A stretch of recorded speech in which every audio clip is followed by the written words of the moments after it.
Are you searching for the best in online black radio? Then go to blacktalkradionetwork.com, helping you filter through the noise. Real talk, black talk.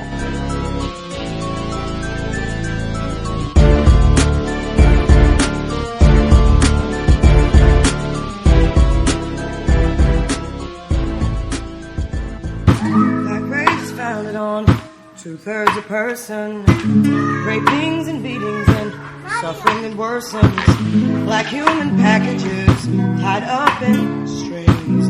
Black rage can come from all these kinds of things. Black rage is founded on blatant denial, squeezed economics, subsistence survival, deafening silence and social control. Black rage is founded on wounds in the soul.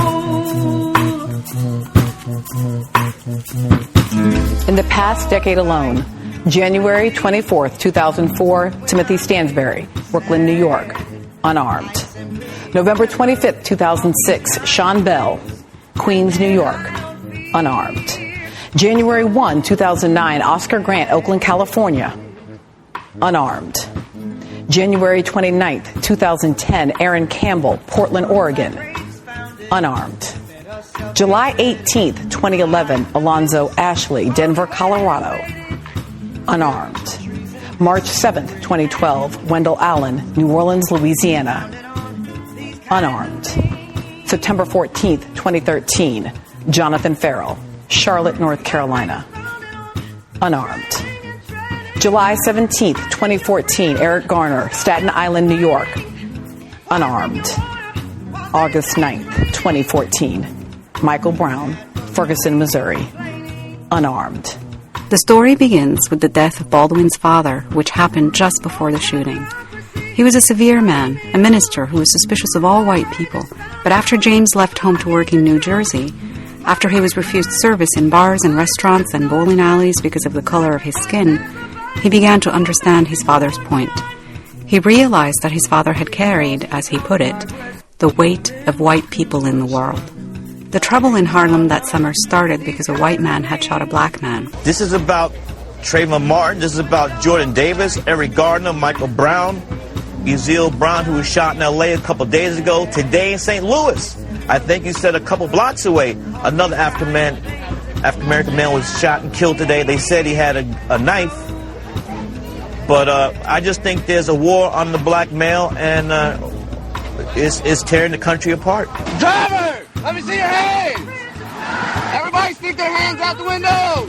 So how did this happen? Officers say they got a 911 call of a driver speeding down the highway waving a gun. So they pulled over Kametra Barbour's car thinking she was the suspect. In less than a minute, though, they realized they got the wrong car, but by that time the kids were freaking out.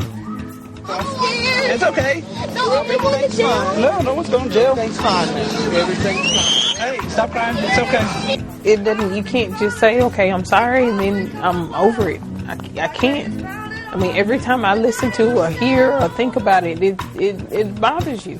What's even more confusing about all this is Barbour drives a burgundy Nissan, and the 911 call said the suspect was in a tan Toyota, making it even more unclear why police pulled her over. All these kinds of things, and then I'll be so bad. And he went on to say that black men had no rights, which the white man was bound to respect. No rights, which the white man was bound to respect. No rights, which the white man was bound to respect. No rights, which the white man was bound to respect. Right on. Context of White Supremacy. Justice Gus T Renegade in for another broadcast, hopefully to share constructive information on the system of white supremacy. Today's date, Tuesday, August 26th, 2014. So I've been told. We were supposed to have Dr. Tommy Curry in with us, making his third visit to the program this evening, but I'm not seeing him on the line, unless I've been confused, unless he has a new number. If you are with us, feel free, press star 6, but I was looking out for his number, and I did not see it. I dropped him an email just as a reminder to make sure that we were on for this evening, but I have not heard back from him at this point. I'm not sure if something happened or if he had a scheduling conflict, emergency, something of that sort, but I'm not seeing him with us at this point. I'll try and give it a bit of time to see if he's going to be joining us or if he just won't be able to make it for the program this evening. I was looking forward to hearing he has some essays that he has written that are, all of his content is relative to white supremacy, but specifically to what's been going on for about the past 2.5 weeks or so with the events in Ferguson, as well as all of the other numerous incidents of white terrorism in the form of racist suspect enforcement officials stopping unarmed black people, entire black families in some cases at gunpoint, killing black people, bludgeoning black people, the whole works.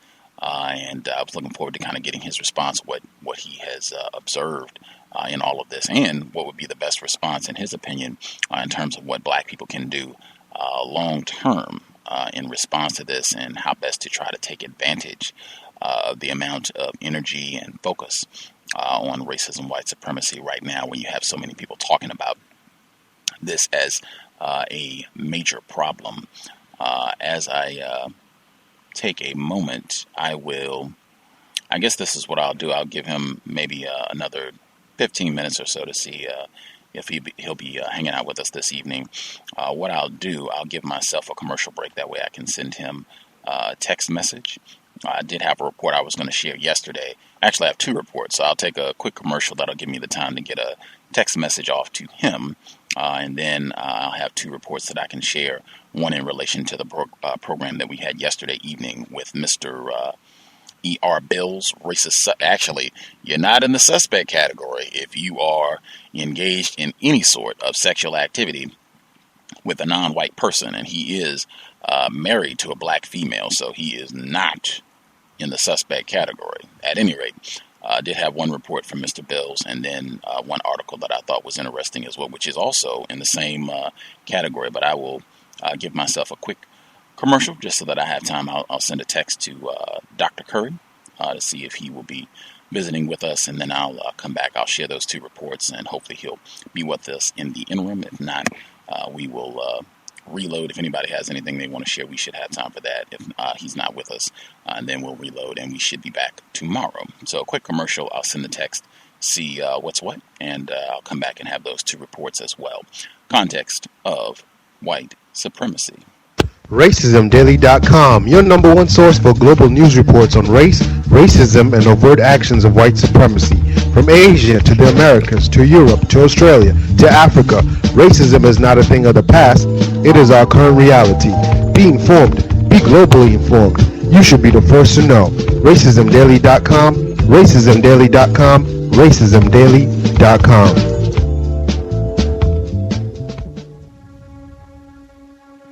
Is racism hurting you? On issues of race, are you unable to speak, think, and act with clarity and confidence?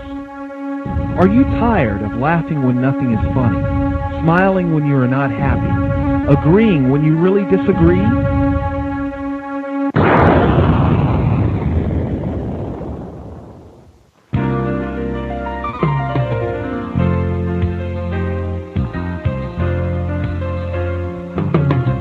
At counterracism.com, you can learn specific strategies and techniques to counter the behaviors of the people who practice racism in all areas of activity, using words correctly, following counter-racist logic, even counter-racist science projects designed to reveal what racism is, how it works, and how to counter it. The open-source code writing format allows you to pick and choose from a variety of counter-racist suggestions so you can produce the code that works for you. Stop by counterracism.com today and help replace racism with justice. That's counter-racism.com. Do you need a one-stop shop for all of your multimedia needs? Triumphant Multimedia is a skilled team of professionals with a passion for great marketing and chic design. Our specialties include consulting, brand development, copywriting, and creative graphic design that's second to none. We also offer photography, photo retouching, videography, and video editing. At Triumphant Multimedia, our goal is to provide highly effective creative solutions built to suit any individual need or budget. Give us a call at 678-732-8067 or check us out online at trimultimedia.com.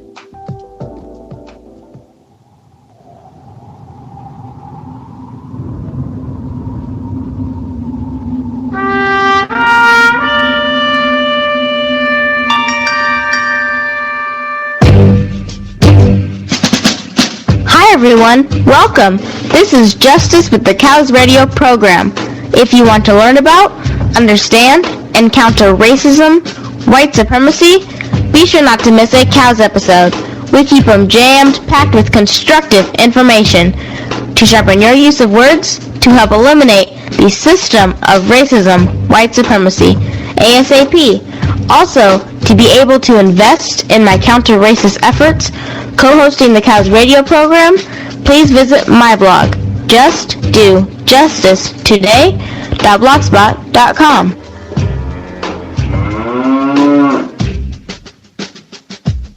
You're just saying just buckets and buckets of words. I got an uncle real crazy. My Uncle B, 55 years old, hates white people, married to a white lady.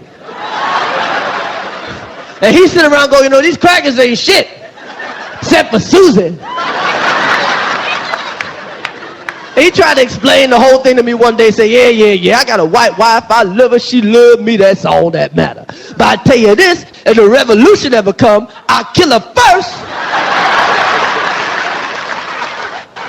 just to show these crackers I mean business.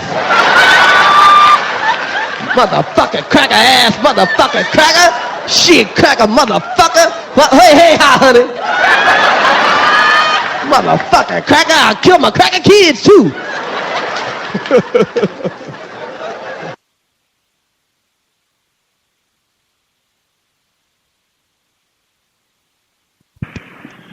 Right on. Alrighty. I was able to text Dr. Curry, so we'll see what's going down for the evening.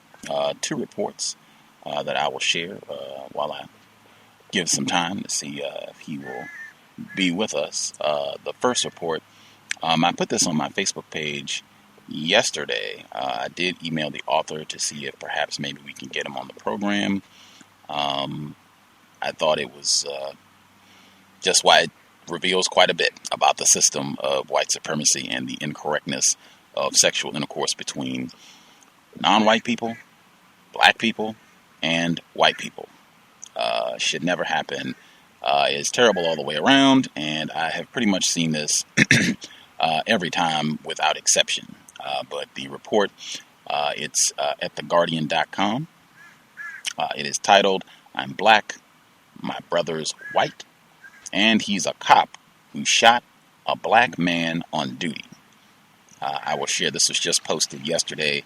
Apparently very popular. It's one of the top articles on The Guardian still. It was the #1 article for most of yesterday, at least according to what I saw, and it's still in their top 5 today. Zach Stafford, non-white male, white parent, wrote this piece. He writes, "My white brother loved black people more than I did when we were growing up. As a black interracial child of the South, one who lived in a homogeneous white town, I struggled with my own blackness. I struggled even more with loving that blackness. But my brother, Mitch, didn't. He loved me unapologetically. He loved me loudly. He also loved screwing with other people's expectations. Whenever we met new people, or I joined a social situation he was in, Mitch would make sure I was standing right next to him for introductions and say, 'This is Zach, my brother,' and then go silent with a smirk. These new acquaintances would then scan back and forth with such intensity, black, white, white, black, that our faces became a kind of tennis court with strangers waiting for someone to fault. Eventually, someone would awkwardly laugh and say something like, "Oh, adopted brother," immediately looking relieved to have figured it out. My brother would deny that and push the line further. "No, like my brother. We have the same mom. We are blood." That would lead to someone questioning me intensely, and each time my white brother would stand next to me, prouder than me of my own skin. And over the years, as he continued playing this game, I became prouder with his help. And then, years later, and far away in Chicago, I got the phone call. My brother, now a cop, had shot an unarmed black man back in Tennessee. He does have the link to the shooting that folks can check out. I'll post that as well. Apparently the victim, the black male that he shot, died and had a 2-year-old son. Continuing. Hearing about black men dying is never exactly a surprise. Every day you see the news stories. On the news, black men die while getting Skittles. Trayvon Martin was not a man. On the news, black men die in chokeholds. On the news, black men die for playing their music too loud. Jordan Davis was not a man. It seems black men die on the news more than they do almost anything else on the news, even with a black president in office. Every 28 hours, a black man is killed by a police officer in America. I just never imagined that the police officer in that scenario would ever be my brother. Mitch was supposed to be different than all the rest. He was supposed to be different because of me. The first thing I did after I got the phone call was Google my brother's name. I saw a mix of headlines. Some outlets were more sympathetic toward the unarmed 22-year-old victim, while other coverage was more favorable to my brother, the cop who accidentally killed someone.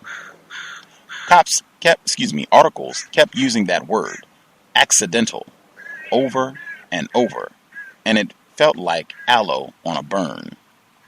Watching the first press conferences later that day, the police spokesman talked about how my brother was just doing his job, that he followed protocol, and that this was just a tragic accident for everyone involved. At that press conference, one of the local news stations in Nashville aired a more in-depth look at the case and reported that the victim had a family member who had been shot by someone on the police force years earlier, also apparently by accident. Accident seemed like an odd word to me for this situation.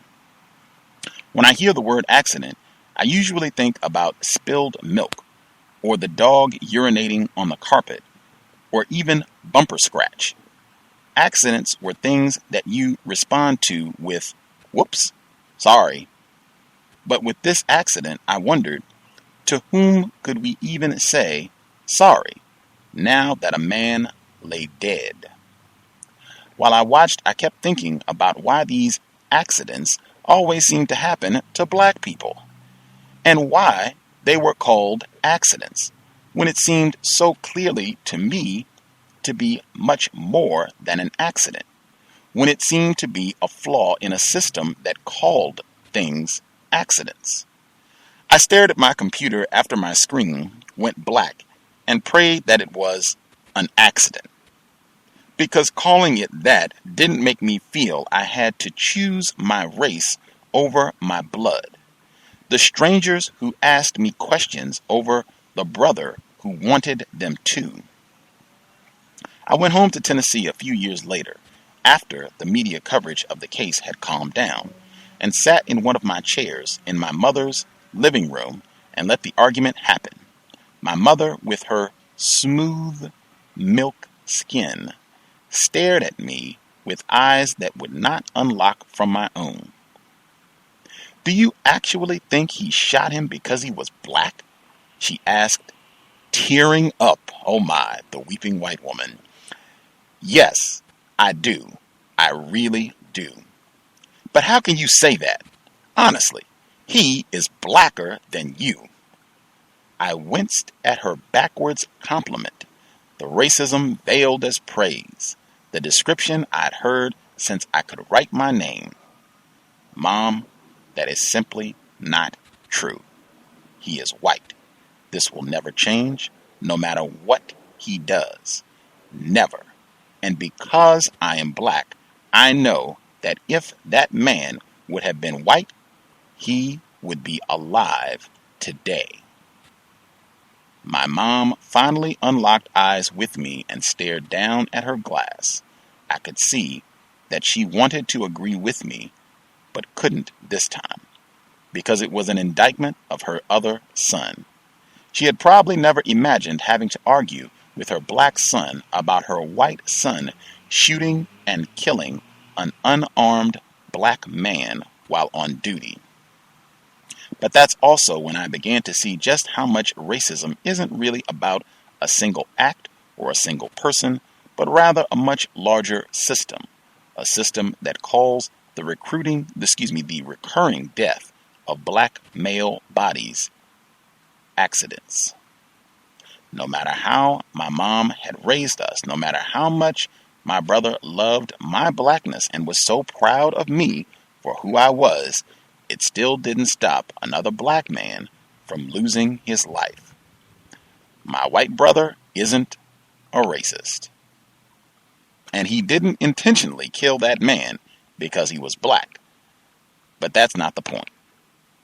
In his case, in Ferguson, and in so many other cases, we see the deaths of unarmed black men as accidents.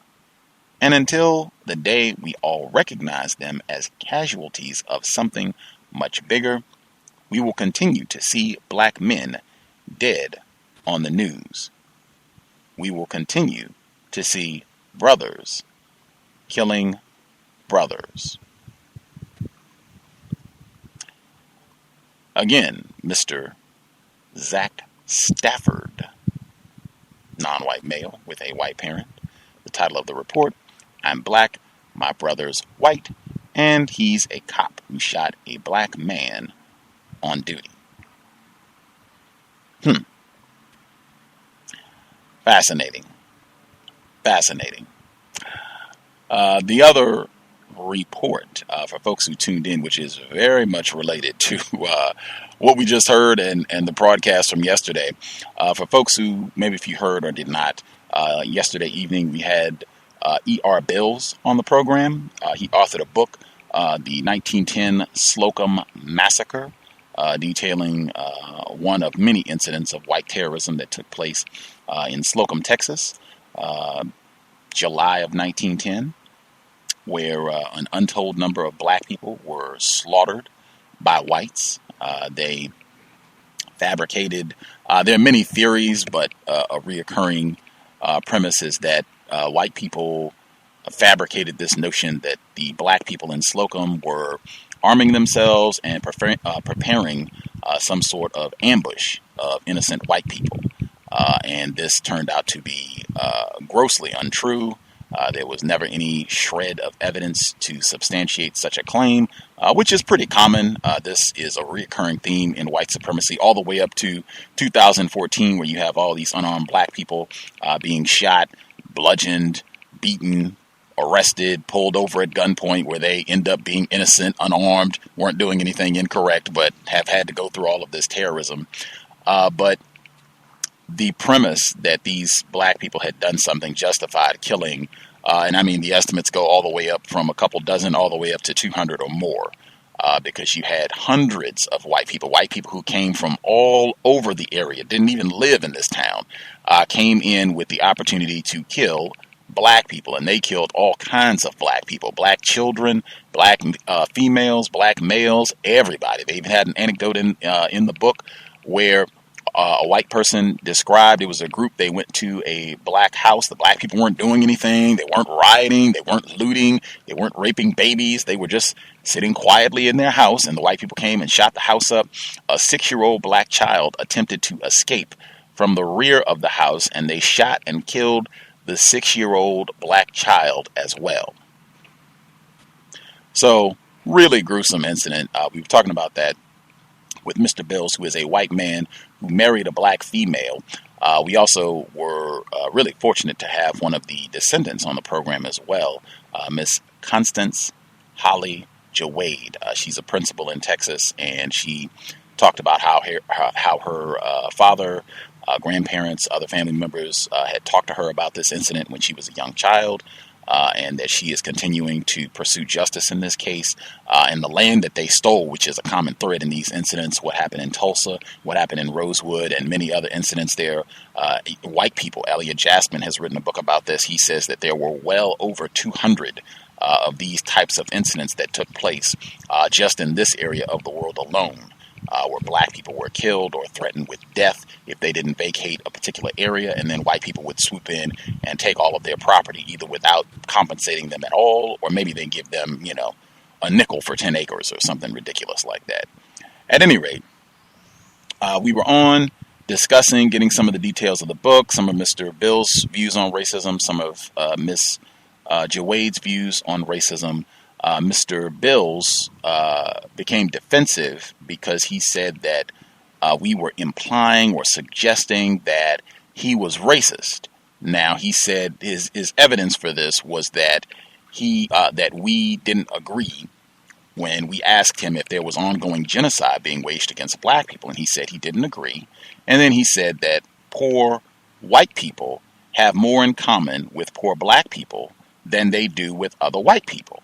And both myself and Ms. Jawade, we both disagreed and provided evidence as for why that was false. And that's really a cliched way that people talk about racism, that poor white people need to unite with black people. I've never seen any evidence that that's going to happen, not to any sustained level. And I don't see any evidence now that any group of white people is interested in identifying with non-white people, black people, and ending the system of racism. I just see no evidence of that. At any rate, I was transitioning to ask him, this is towards the end of the program, I was about to ask him about sexual intercourse between white people, black people. This is a major theme in his book. As I said, they don't really have firm evidence as to what sparked white people to begin killing all these black people in Slocum, 1910. But one of the theories in the book is that perhaps, maybe, a black person, or maybe even more than one black person, thought about, dreamed about, brushed up against a white woman, and that this, led to dozens, maybe even hundreds of black people being killed. I was going to ask him if he thought that white people engaging in sexual intercourse with black people, if this was something that would work towards ending permanently racism. He was no longer with us. So I'm, like, what's going on? Where's Mr. Bills at? I did not call him for the program. He and Ms. Jawade, they both dialed us. So I'm looking for him on the switchboard. I don't see his number. I emailed him. I was checking my email as well. I didn't get an email from him, text, anything. Just like, what happened? Did his phone die?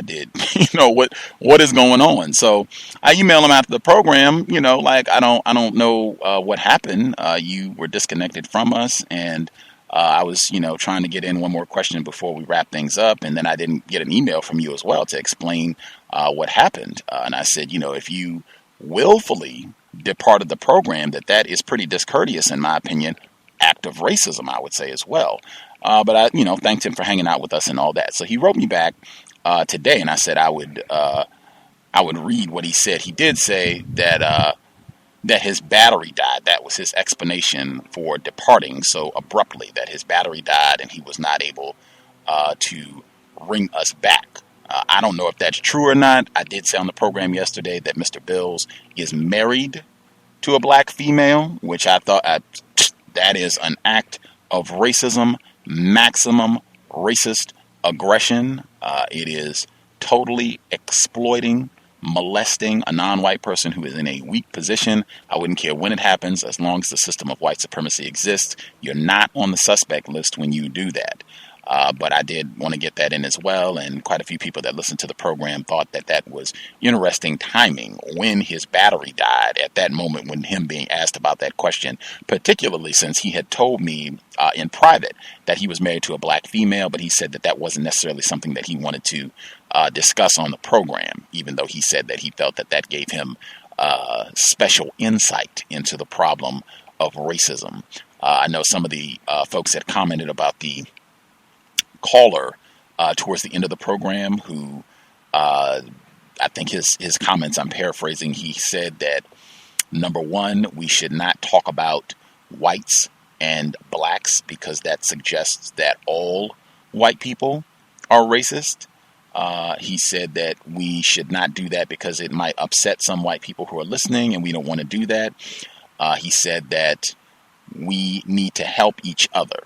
Because that had been said in the program earlier. I think Mr. Bill said that Miss Wade, who again is a black female, that she had helped him understand some things about racism. And he said he has baggage as a white man in a system of racism. He grew up around lots of racist white people. He says he had his own baggage.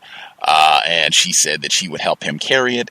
And the caller said that that's what we need to do. We need to help each other carry our baggage. And he was making another comment, or he was going to ask me about my thoughts on that. And then he, before I answered his question, I wanted to know, am I talking to a white person? Am I talking to a black person, non-white person? Give us your racial classification. And he said, well, see, that's part of the problem and blah, blah, blah. And he was going into this long drawn out explanation. And I said, you know, hey, we're kind of at the end of the program here. This is not a question that should require a 10-page report. This should not require 5 hours of dialogue. What is on your driver's license? And he refused to answer the question again. He started just giving buckets and buckets of words and blah, blah, blah. And it's difficult and it's complicated and all this. And, you know, hey, we are not, you're not just going to talk and talk and talk and not answer the question. That is pivotal. That is one of the first questions that I asked Mr. Bills on the program. Are you a white man? Yes. We didn't have a 5-hour debate. What does it mean to be white? Race is a social construct. This is all fabricated. I mean, that is total nonsense. I don't know if I said that to him, but I mean, I don't really have a lot of patience for that, because I mean, that is just foolishness of the highest order. Mr. Eric Garner, Marlene Pinnock, the black female who was savagely beaten by that white brute enforcement official in California a couple months back. I don't think Eric Garner or Miss Pinnock could say, hey, wait a minute now.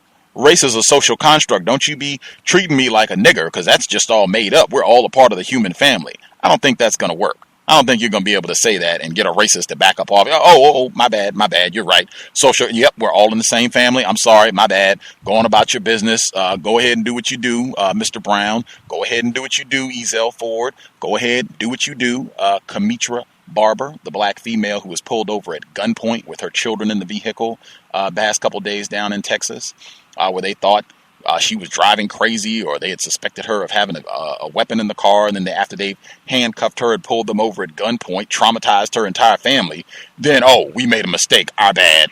I don't think you're going to be able to do that and get housing. I don't think you'll be able to do that and get the police to no longer harass you. I mean, it just makes no sense. So I would not allow him to continue and just keep talking, since he would not just say what was on his driver's license. And he said, well, you don't have to mute me. I'll hang up the phone. And I said that was fine. Some people had commented about that as well and thought that he might have been a non-white person who was white identified just from some of the things he said at the beginning. To me, it suggested that he might have known some of our guests. I don't know, Mr. Bills, maybe Mr. Wade, maybe both of them. They're both in Texas. I don't know. But yeah, I thought that was pretty interesting as well. At any rate, I got in... Okay, I got a comment from Mr. Curry. He said that he saw the time on Facebook. Oh, man, Facebook. I hate Facebook. He said he saw the time on Facebook and he thought it was 8 p.m. Central, as opposed, he's in Central, so it would be 7 p.m. His time. I think the time on Facebook does say Eastern, but, you know, I'm no fan of the social media stuff. Facebook foiled our broadcast, so we'll see if we can juggle and reschedule with Dr. Curry to make sure everything is cool in the gang. But he did apologize and said that was his fault for getting the time incorrect for the program. At any rate, I did see one person who called in. Oh, there, he's on the line right now. I guess I'll tap, since he's with us, I'll get his line here. Dr. Curry? Dr. Curry, are you there? You can return to this menu from anywhere on the system by pressing the star key 4 times. That's interesting. Hello? Yes, sir. Dr. Curry, can you hear us? Yes, sir. Yes, I can. Right. Yes, I can. Right on. Outstanding. Good to hear from you. Yes, sir. Enter the last 4 digits of the party line you want to join, or to hear a directory of all systems, press star. You can return to this menu from anywhere on the system by pressing the star key 4 times. I don't know what's causing that. Hopefully, it won't be a recurring thing. At any rate, for folks listening, enter the last 4 digits of the party line you want to join, or to hear a directory. Having some technical difficulties today? I'm not sure. I reckon so. I don't know if that's coming from your line or someplace else. I can serve it. I can try calling back in. Okay, let's try that. All right. Cool. We'll enter. Okay, yeah, I think that was coming from his line. We'll wait to see if we can get him back on the line. So I guess we are. I see the person who dialed in with a hand up, but I guess we are shifting gears, and we will have Dr. Curry with us. Always a hoot to hear his views on the system of racism, white supremacy. He is a professor at Texas A&M down in Texas. Lots of things going on in Texas as well. This is his 3rd time visiting with us. You can go back in the archives to get some of the earlier programs that he's done with us to get his perspective. All right, I see him, and he's dialed back in. All righty, let's try it again. Dr. Curry, are you with us? Yes, sir. Yes, sir, I am. Outstanding. Hopefully, we won't have those prompts for whatever other rooms folks can go to. So cool to have you on the broadcast again. Glad we were able to navigate through everything. We'll try and cover as much material as we can with the time we have. Absolutely. Just, I guess, real quick for folks, this might be their first time hearing from you. Anything you think they should know about you, the work that you do? Yes, sir. I work on anti-colonialism and critical race theory. Mostly my work is focusing on black men and anti-black death and white supremacy. So I try to write about that seriously and in connection to the things that we actually see in the world before us. One of my major criticisms of intervention in black philosophy is that even though we're doing black philosophy, we don't actually study black people.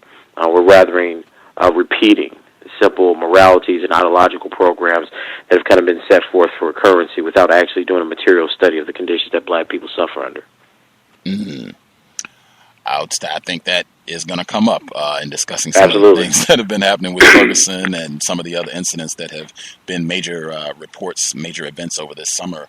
I guess before I get with that, this is critical. This came up on the program yesterday. It comes up all the time, and I really try to do everything that I can to totally eviscerate this mythology, this fiction that the reason we keep having Renisha McBrides or Eric Garner or Michael Brown Jr. or Ezell Ford, this is the result of white ignorance. And I thought you did a phenomenal job kind of laying that out. I think it was the second time you visited with us, just giving some great analysis of why that just is absolute malarkey, and that it can't be that white people are ignorant, but it's always to the detriment of black people. They even made a YouTube clip of that piece, which I greatly appreciated. I think with Darren Wilson, who is the racist suspect enforcement official in Ferguson who killed Michael Brown Jr., he has raised, according to the latest figures that I've seen, close to $500,000 in less than 3 weeks for many white people who are supporting him and saying that he's been tarred in the press and he hasn't been given we haven't heard his side of the story. People have just leaped to crucify him. I even saw one report where they said the media is lynching Darren Wilson. I thought that was astounding for many reasons. But yes, it is. for some of the people who have chipped in to raise this nearly $500,000, the comments that they have left, I think, reveal a lot. And I just wanted to get your thoughts. I'll share a few comments and then get your thoughts about if this is the result of white ignorance. Some of the remarks that they left, better to be judged by 12 than carried by 6.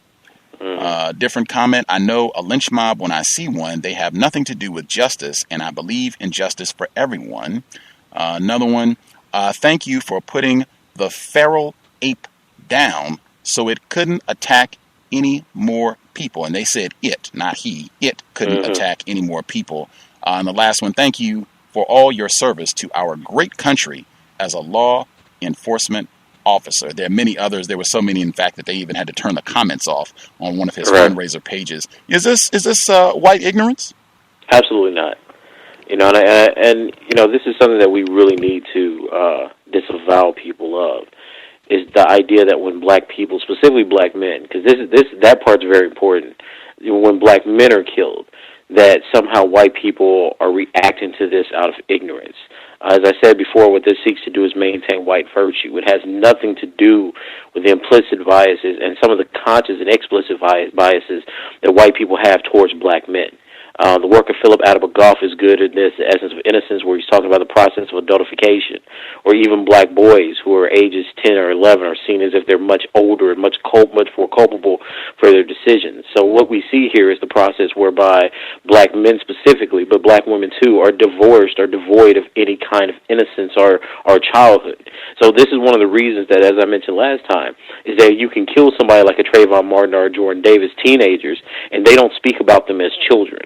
So what we see here is the compoundment of that, this lack of childhood because you're murdering a child, on top of the fact that they see all these black men as racist beasts, as black beasts that's simply going to, you know, attack white people or white community or white civilization or white women, etc. And we don't want to have a grasp on that. I mean, this is one of the failures of the university, is that we have all these celebrity, you know, academics going down to Ferguson trying to get themselves heard. But, as you know, I said this on Twitter a few days ago, how many of them are actually writing articles or have a research program surrounding anti-black death, or in this case, black men? See, so what we're doing is that we're creating a situation where we're condemning white people for their racism, which we absolutely should do. But we offer nothing to enhance the way that black people, both in the university and on the ground, understand and can deal with this racism. You know, people are talking about, well, we need to revolt, we need to protest. Sure, but you're protesting against people who are already using guns and tear gas and tanks on your streets. So this doesn't become a situation like the 1960s. We're talking about the modernization of anti-black technology. We're talking about the modernization of anti-black killing weapons, machinery, and apparatus. And people don't want to talk about how we need to change our strategies.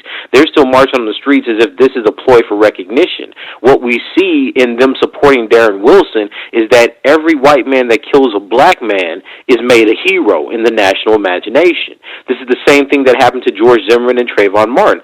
Think about the impact of this.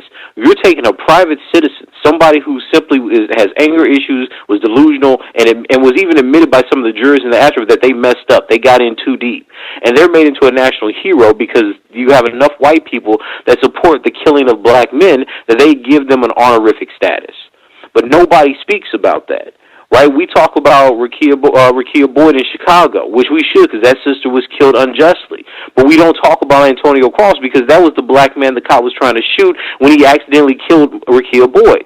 So what we have here are deaths of black people, but it's not based on the kind of identity politics that we keep hearing on Twitter and the media, etc. It's built on the fact that they're coming in to get black men, and that black women are the collateral damage of that type of state and private citizen violence.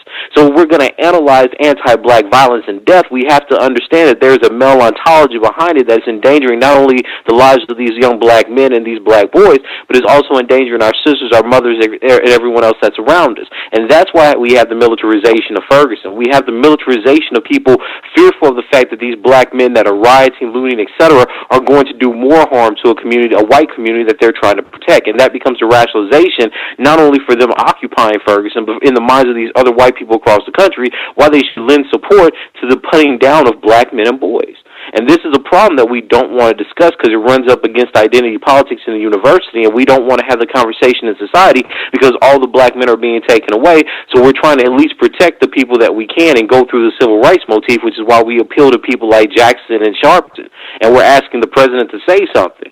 But the young man is dead, so we're out of options, so to speak, because his life is gone. Now we can only appeal for recognition because people ultimately don't want to see revolution. They just want to threaten it so things will change. What if the pushback came where you say a lot of your analysis that, and I think I retweeted the tweet that you're talking about, where in terms of asking people, do any of these folks, are they willing to put their career on the line to talk seriously about the violence that black males, black boys face? Melissa Harris Perry, she did a big segment on her program last week where she was talking about violence against unarmed black males exclusively. She did a big roll call of folks leading up to Eric Garner, Sean Bell, Ezell Ford, Michael Brown Jr. There's been lots and lots of talk over the past month or so from a great many people, even President Obama with his Brothers Keepers initiative, where people would say, hey, Dr. Curry, I've heard tons of people talking about the plight of black males over the past month, definitely, and this is something that even gets discussed pretty regularly when people talk about racism. What would your response be? My response would be look at the pushback that you get from academics. So look at the website, Dissent. Nicole Alexander Floyd just wrote an article that criticizes Michelle Harris Perry, talking about, specifically saying that she's undercut the black feminist movement because she still believes in an endangered species type of logic. I would ask them to look at the types of responses you get against My Brother's Keeper by black feminists, specifically Kimberly Crenshaw, who's arguing that this is really another perpetuation of erasing gender and black women from a discourse where they need help too.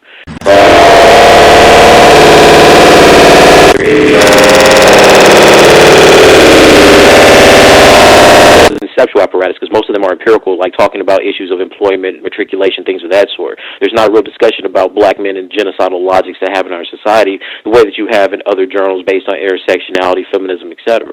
Right? So there's a public attention, right? And this is the problemization between the public and the university. There's a public attention to how black men are killed. We see them and we show them on the boards where they're always on the nightly news. But what we don't have are conceptual explanations for that, because all we do is keep talking about racism.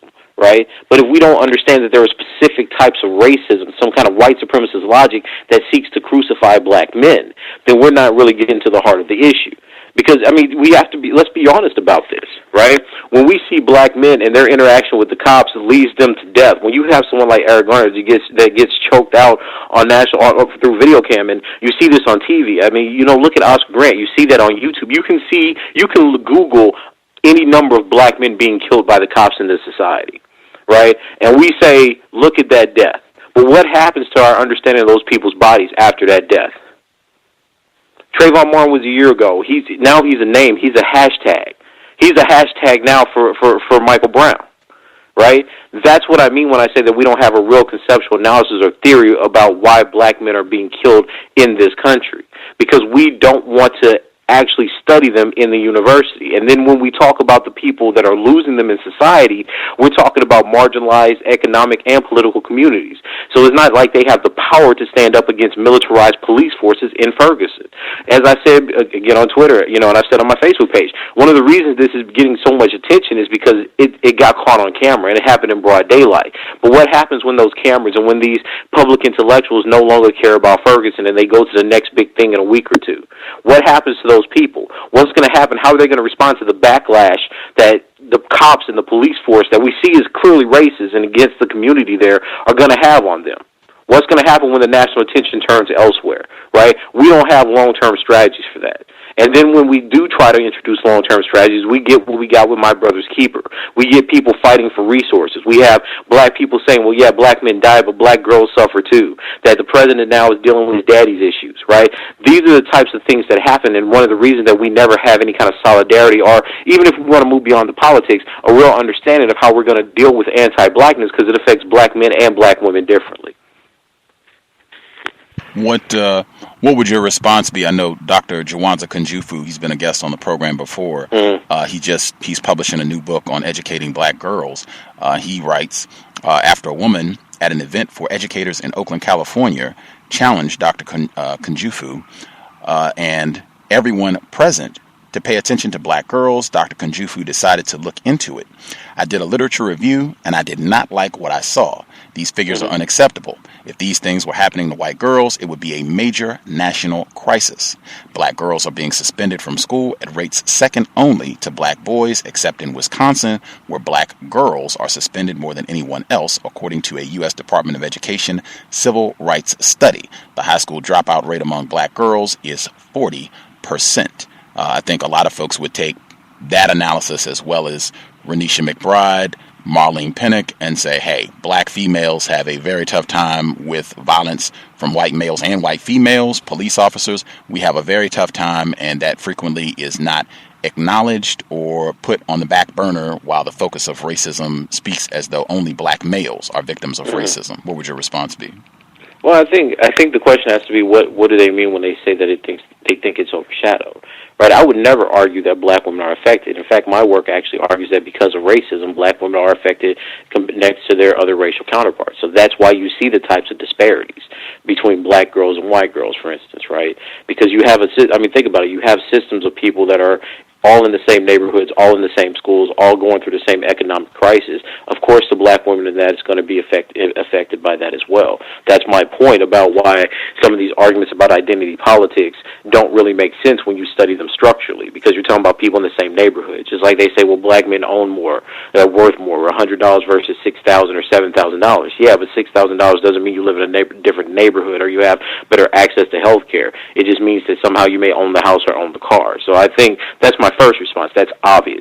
That's not an aha moment. I think my second response would be, well, what do you mean when you say that it's overrepresented? When you talk about something like Renisha McBride or Ayanna Stanley, you're talking about people who have organized around them. One of the pieces I wrote with my wife for a racism review specifically looks at the Hayden Pendleton case, where Michelle Obama comes down and says, look, we have to do something about violence in Chicago.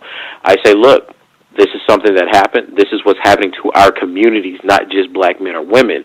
But because you have this disproportionate where black men are killed at such a higher rate, they're incarcerated at such a higher rate. Like, if we think about federal prison, we're talking about like 26,000 to over 555,000, right? That's the kind of disparity we're talking about, where homicide is the number one killer for black men, like ages 1 through 4, and then from 16 to like 32. I mean, if we're talking about those types of disparities, where that's kind of happening, then my question becomes, well, what's the trade-off? If we're talking about the effect things have in the black community, we certainly should not ignore that black women are killed, but then we shouldn't condemn or demonize black men for being put in the spotlight on that issue.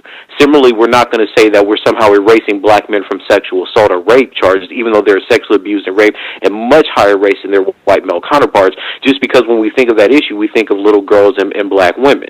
You see what I'm saying? We don't put that logic on that aspect, because we say, well, these people are most affected, so let's attend to the people that we know are affected by this kind of problem. Yet when we talk about black men, somehow there's a zero-sum trade-off, that if we know that black men are dying from homicide and police brutality at such a high rate to black women, that if we focus on black men, that somehow does something or erases the stories of black women.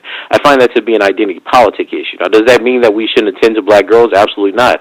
We should attend to them. We should put them in context of what happens. But at the same time, we shouldn't erase the kinds of things that happen, like in the Rekia Boyd situation, and talk about Antonio Cross just because he's a black man. Nobody's mentioned Antonio Cross. That was the person that the cop was attempting to shoot. So my question is, are we doing an honest study of what's killing black people, or are we just trying to pick and choose and use statistics for our own needs to push forward the subject that we want? In other words, if I'm a black feminist pushing forward black girls or black women in that case, that's not studying black people. That may get you the political results you want, but that's not understanding what's actually happening in these black communities. So what's your what's your pushback then for people who say, I feel like the plight of black females with regards to how racism, white supremacy, you said it impacts us differently, that the impact that racism, white supremacy has on black females is frequently ignored. It's not given the same type of attention. I even heard some of the folks were saying, the rallies and the response for Michael Brown, that is acceptable, commendable. That's what should happen. Same thing for Eric Garner. Same thing for Ezell Ford. That didn't happen for Renisha McBride. And it's because we don't really have the same value for black female life, black female victims of racism. But I think that we have to pay attention to the qualitative difference, right? I mean, we got a conviction on Renisha McBride. Here's the difference. Wafer didn't come out and say, he said initially, I was afraid, right? But he couldn't say that, look, I was afraid of a black woman, so I was claiming self-defense, right? That didn't fly. But when you get Trayvon Martin or Michael Brown, the idea is that Trayvon Martin used concrete as a weapon. The idea is that Michael Brown, even though he shot 6 times, one through the head on the top of his head, somehow was charging the officer. Right? It's a completely different logic that people use to motivate that. So then when people make this type of argument, I would simply ask you, well, what is the end result? So if you're saying that we should march and do everything else for like Renisha McBride, we got the conviction that you had local organizations, the NAACP, and a great prosecutor knowing that this white man killed this black woman, and they got the conviction. Black men haven't had the opportunity to celebrate a conviction yet. Not in Jordan. Jordan Davis his killer was only captured because of the attempted murder on the other 2 or 3 gentlemen in the car. He got off for killing Jordan Davis. Trayvon Martin George Zimmerman got off, right? You know, now we have Michael Brown, and there's a high likelihood that Wilson's going to get off. There's a difference. If we're making the argument that we care about justice or whatever this justice system is saying justice is, then I don't see how they can argue with that result. The question about attention doesn't seem to address the fact that black men are not getting the convictions of their killers, and the attention is not stopping black men from dying. So you can say we shouldn't look at it so much, but that doesn't stop the fact that every day that we turn on the TV, another black man is going to be killed, right? And that's what that's what I say is that if this is going to become an argument about the attention to a particular issue, then to me it seems to say that it needs to say, well, what is that attention trying to garner? Because we're getting the convictions on behalf of black women, just using Renisha McBride, because there's been other cases where we haven't got it, like Tarika Wilson, et cetera. But if we're getting that conviction in that case, then why are you upset about marching for a group of people that have not had as many convictions and whose officers are usually not charged? Because what we're talking about here is the difference between a resident and the police state. The government is actually legitimately and legalized killing black men, and they're getting away with it. That seems to be a qualitative difference in how we understand what's going on in the relationship between black women's deaths, which happen at a much lower rate by the police, and black male deaths, which are astronomical by the police. Context of White Supremacy, Dr. Tommy J. Curry. With the events of this summer, I just read your report, and some of the reports you have listed as kind of a work in progress where you might still make some edits, so I don't know if this is one of those or if this is the final, but the eschatological dilemma, the problem of studying the black male only as the deaths that result from anti-black racism. I read it. I thought it was fascinating and extremely relevant to things that are unfolding right now. Before I kind of read a few sections and get your response, just can you give our listeners an overview of what you're trying to do in this piece? Absolutely, absolutely. And eschatological dilemma is what I'm suggesting is that we have a problem thinking about black men. We only think about black men as their corpses. So Mike Brown is a really good case. We have to look at them only as a dead body, and we don't know anything about their actual life. We see them as dead bodies, and those dead bodies become symbols of some kind of failure or the need for revolt or protest, etc. But they don't have a social life. In other words, we don't know what their aspirations or dreams was. I mean, if you think about the movie Fruitville Station, right, think about why they made that movie. The idea was to show that Oscar Grant was a complex human being, that he had family, friends, emotions, etc. And it was an attempt to humanize him after he was dead. What I'm suggesting in that piece on eschatological dilemmas is that we have a problem thinking about black men outside of the deaths that we see. And one of the major reasons that I have such an issue with academics, specifically the black feminist interpretation of this issue on black masculinity or even the endangered species argument, is that it's asking us to say, well, look, if people aren't attended to as much, then that says something about the worth of their bodies, rather than saying that if people aren't alive as much, that tells us about the worth of their life. So we have to really have a real honest conversation about what is it that we really value. Is it the case that black men have privilege in their terminology because they get more attention, or is it the case that black men don't have any kind of privilege because they're dead so much? Like, what justifies that? What justifies incarceration? What justifies homicide? What justifies police brutality to the extent that we have, where we can make the kind of argument that says that black male life is valued more than someone else's in this society? So in that piece, I really try to bring that up and try to say that, look, we don't have a real way to talk about the value of black male life, be it in the academy or in society. And we only value them for symbols, either their dead body and how we get to use that for whatever our politics are going to be, or then as the, celebrity, athlete, etc. Right? We see black men as caricatures. We don't really pay attention to their violence. And for the most part, we ignore the sexual violence and sexual brutality they suffer in this society. We reserve things like rape only for the female body. Well, when we talk about the rape of black men in foster care, we talk about the rape of black men on public streets by police during stop and frisk, or we talk about the rape of black men during slavery, all those things are ignored. Particularly the last portion that you touched on with regards to ignoring sexual violence against black males, black boys. We just had a former prisoner in Pennsylvania, Yusuf Anthony. He's the subject of Alan Hornblum's book, Sentenced to Science, where he talks about where they gave him a few nickels to do these studies that basically ruined his health and gave him lifelong debilitating health problems.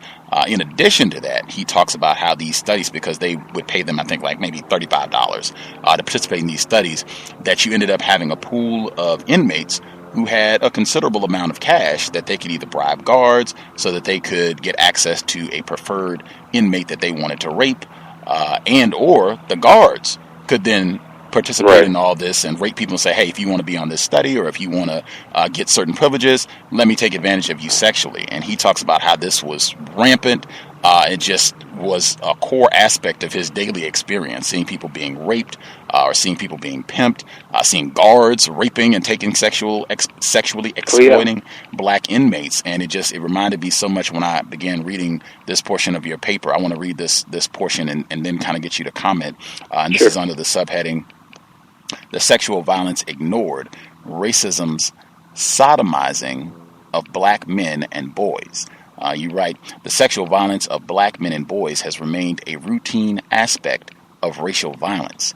In our everyday lives, black men are publicly assaulted sexually and exposed to the sexual coercion of the police state, but their stories and these public displays of racism's sexual component is an unapproachable study under our current disciplinary arrangement of knowledge, specifically the gender category itself. On January 7th, 2014, Darren Manning, a 16-year-old black boy, Pennsylvania, lest my memory's in error, was castrated by a female police officer that found him suspicious. Mr. Manning was a child, a straight-A student. He was searched, patted down, and then his testicles were squeezed by this woman of the state so hard that they ruptured, as indicated by an audible popping. This is not as uncommon as one might think. Young black males are constantly subjected to sexual assault and coercion by their daily encounters with the state. In the seclusion created on the street through police interrogations and under the aegis of the now unconstitutional surveillance practice known as stop and frisk. On August 9, 1997, Abner Louima, a Haitian man, was sexually assaulted by Officer Justin Volpe in a Brooklyn police station. Louima was arrested for allegedly striking Volpe in a crowd.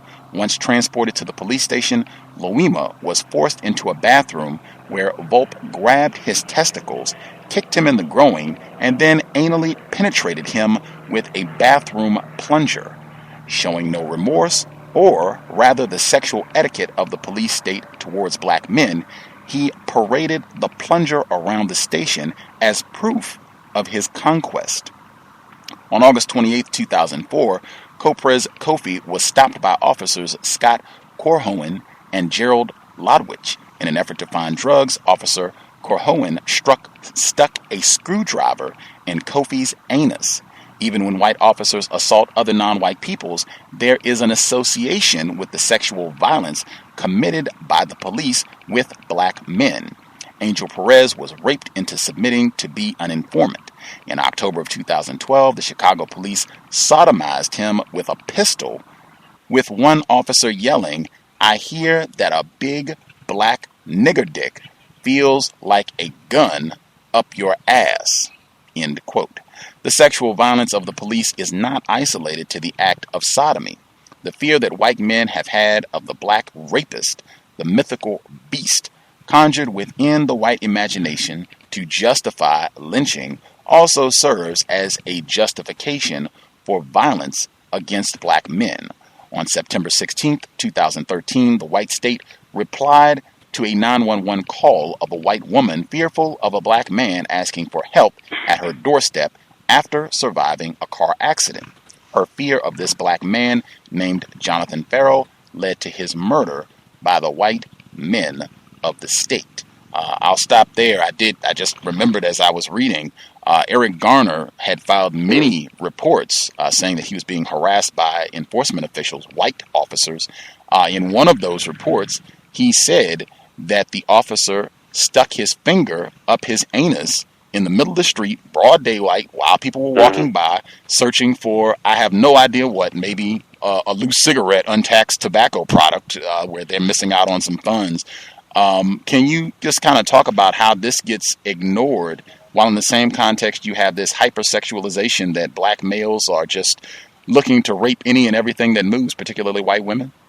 Yeah, I mean, look, this is, as I've said before, this is the problem of using, disciplinary categories to talk about reality, right? I've had a hard time trying to even get this kind of information out in the university because no one wants to talk about black men being victims of rape. Because when you talk about that, then you unearth this history where white women now become involved, where you start seeing that white men didn't only rape black women, but they raped black men too. So there's a homoeroticism involved. You now have to deal with identity politics where black feminists feel like they're losing, some cachet on the rape category. I've had several conversations where, black feminists have accused me of taking rape away from black women because I'm bringing forth this evidence.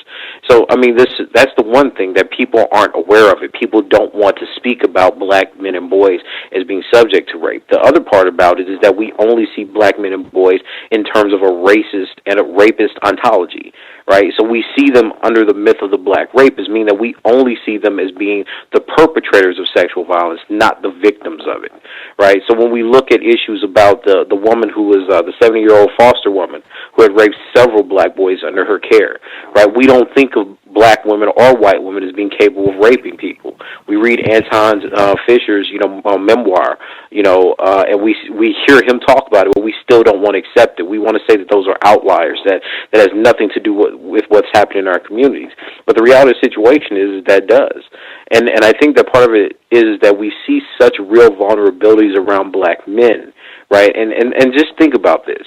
We know that we have a criminal justice system that will convict black men for basically anything, right? If they steal money, they can get life sentences. If they are, standing on the street and the police, accost them, if they defend themselves or speak up for themselves, they end up dead.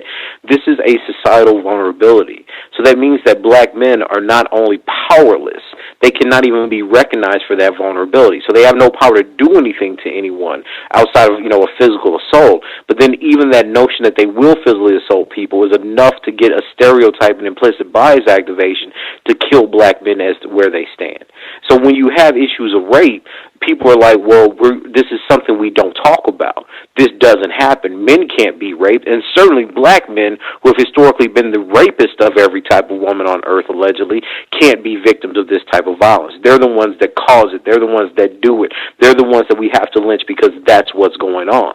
So when you have this conversation in society, nobody in the university, and even in our own communities, because we don't do a good job talking about homosexuality, especially homosexual abuse in our communities, don't want to have the conversation of men raping other men. And then when we have the conversation about women doing it, now we have all these kind of masculinist tropes that suggest that men can't be raped, that if a man raped somebody, he was a punk, or he was weak, or he wanted it.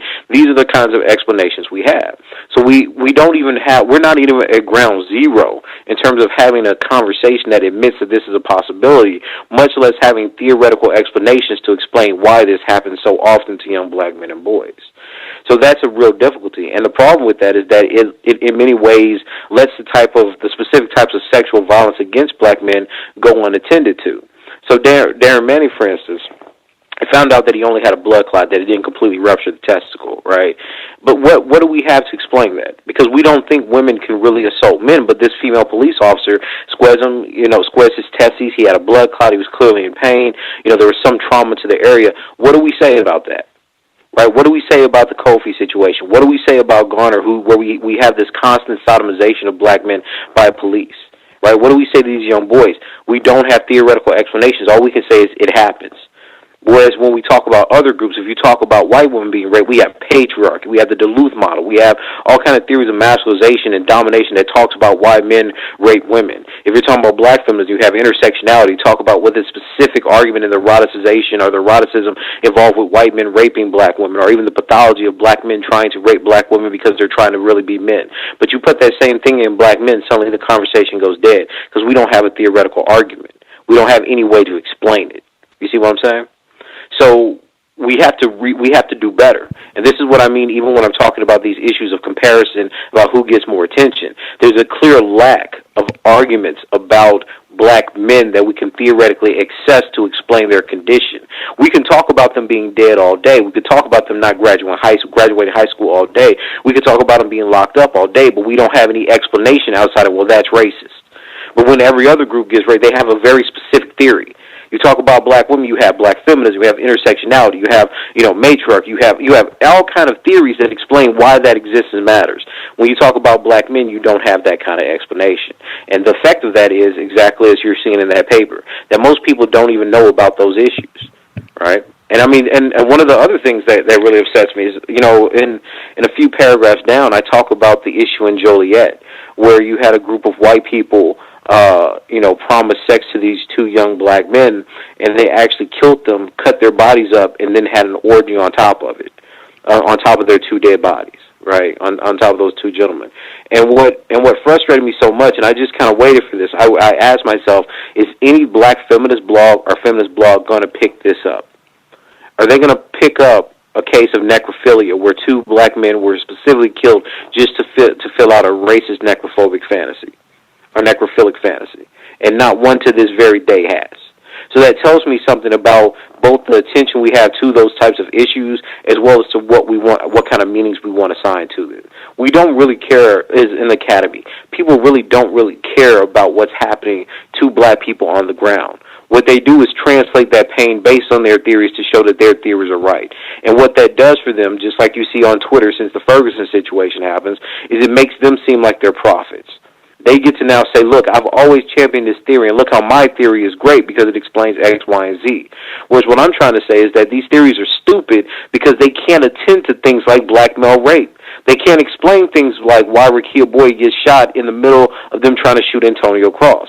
Because we're trying to figure out why these specific people are oppressed, why the black females are oppressed, or the black, gay male or black gay woman's oppressed, instead of saying, well, look, there's a structure that all these people live in, a society that everyone lives in that's being affected in different ways because of their bodies on white supremacy. My focus is on white supremacy and the effect that white supremacy has on populations, not the fact that we're trying to create special types of oppressions that we can't test or see and just say exist based on experience, right? Gender is an accumulation of different ills. It doesn't mean that something's unique to it. There's no such thing as unique oppression, but you get the accumulation of certain types of things, like death and incarceration for black men, or maybe sexual assault and abuse for little black girls, right?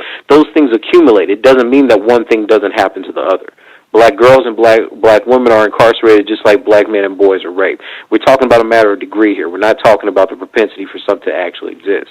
And I think that we have a hard time getting our minds around something like that. That portion was coming up next. I wanted to read that and then ask about Thomas A. Foster, who I believe is a white male who has written about this. I know you cite his work, and you mentioned him when you were with us last time. The paragraph continued, the state is not the only perpetrator of sexual violence against black men and boys. Trayvon Martin's death has been covered by intellectuals, media pundits, criminal justice experts, and social justice activists for the last year exclusively as a narrative of race-based violence. While it is nonetheless true that Trayvon Martin's death has served as a grim reminder of anti-black violence, there has not been one article, blog, or public conversation dealing with the possibility of Martin being sexually assaulted by Zimmerman despite Rachel Jeantel announcing to the American public that she told Trayvon Martin that Zimmerman could have been a pedophile. On January 10th, 2013, in Joliet, Illinois, 2 young black men were strangled by 4 white assailants. 2 white women and 2 white men killed Eric Glover and Terrence Rankin, surfed their bodies, and then had a threesome on top of their corpses. This story has received little national coverage and to this day remains untouched by the literature or problematized as a racist act of necrophilia. Again, Thomas A. Foster, he has several pieces which kind of deal with this. One, the sexual abuse of black men under American slavery, and he is a white male. I don't know if you've had correspondence with him directly, but I have not. Oh, okay. I was going to see if he's had the same sort of pushback where people are saying they don't want to talk about this, or why are you doing this? Maybe you should do some other forms of work. I'm going to try and see if we can get him on the program to discuss this piece and some of his other literature. But you're saying that people have, when you have brought these issues up, people have either had nothing to say, or have they actually tried to discourage you from exploring? Oh, absolutely. Wow. Absolutely. Wow. Absolutely. I mean, there's actually a video on YouTube where I read this very paper that's up on Academia. And a black feminist decided to boo me. She said, "Oh, this erases black women." And again, this is that zero-sum logic, right? I mean, I don't find anything offensive about studying black women because they're part of the black community. We've been studying black women for 40 years. And I think, again, this is what I mean when I talk about the caricatures of black thought. We pretend that somehow black women only began being studied when, with the Combahee River Collective, right? But you have generations. I mean, you have Joyce Ladner's dissertation that was written in the 60s. You have Frances Rogers Rose. I mean, you have Allison Edwards, who wrote a scathing piece against Susan Brown Miller's, book on rape, and, Michelle Wallace's book, The Black Macho.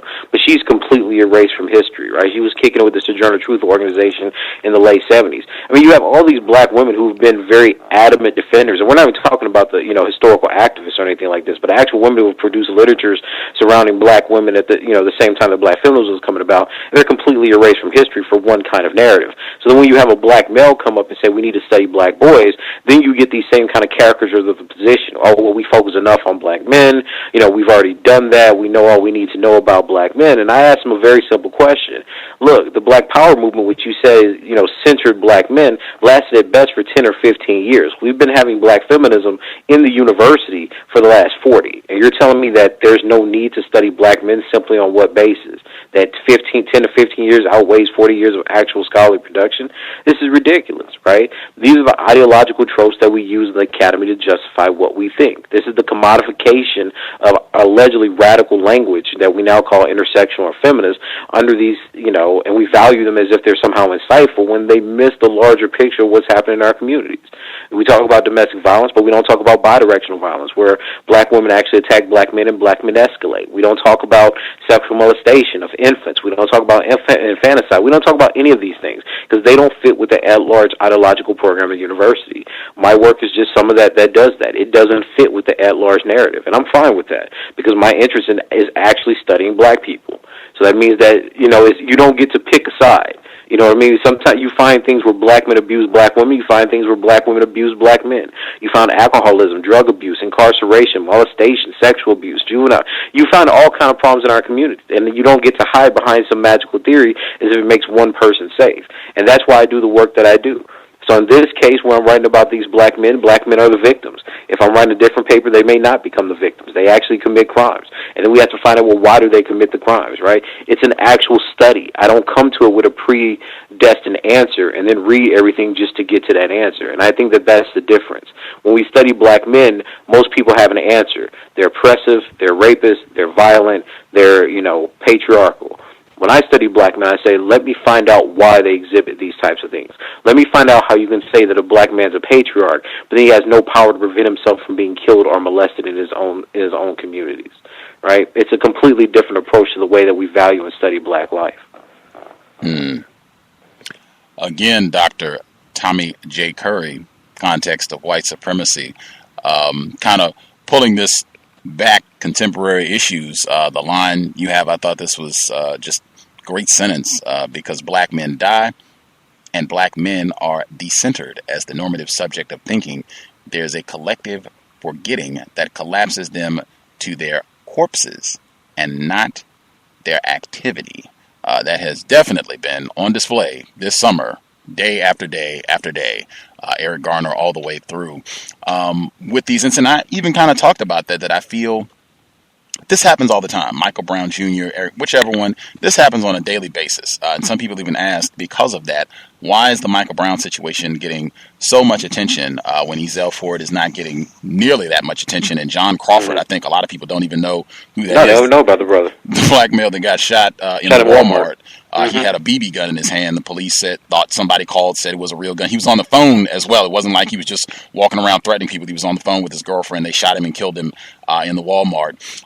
But to me, it almost, I said yesterday, it seems like racial theater. Like we kind of enjoy this almost as reality TV where we can sit back and people can take sides. They can pitch in and donate money. They can name call Al Sharpton for a few days and either they'll have a trial or they won't.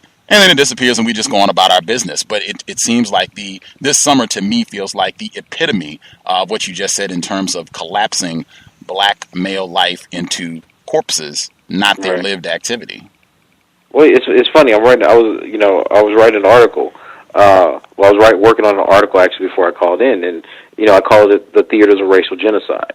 Wow. Right, and this is the problems that we have is that you see we've adopted a situation, or the black public has become victim to black bourgeois academics who have adopted a way of reading them in terms of morality and not in terms of what their actual problems are. So when you have something like Ferguson happen, you have all these black academics that are on social media rushing to be part of this because they want their time in the spotlight. Whereas my point is, look, we need to comment on this, but we need to do our jobs, which is studying it. Where academics are not activists in the same way that lawyers are going to be activists and grassroots activists are activists. Just because we read a lot of books doesn't mean that we actually know how to organize people on the ground. Now, some of us do, and that's good for us that we have that talent, but not every academic is going to be a natural-born leader. That's the pretense that comes along with thinking that somehow you've mastered white theory, now you can also master black bodies, right? What I'm trying to do is suggest to people is that, look, this is not a pretend situation. This is something that if we truly believed in, then everything we write should be about these black bodies. And in my case, I'm writing about these black male bodies. But when you do that, when you make that kind of statement that says, I'm not getting off of this ground because I believe that black men and the deaths of black men affects black families and black women and black mothers and black children, people have a problem with that because now you've kind of excluded people. So you don't really care about what black feminists think. You don't really care about what white liberals think because for you, none of those people really affect what the project is. They're not contributing to how we understand the deaths of these black men. I care about scholars who are invested in saying, okay, look, I'm a social worker, I'm dealing with this, what's your theory, right? And they tell me their studies and their findings, I tell them my theory, they say, okay, well, look, that seems like a good idea, here's how we can use it. That's what I'm interested in doing.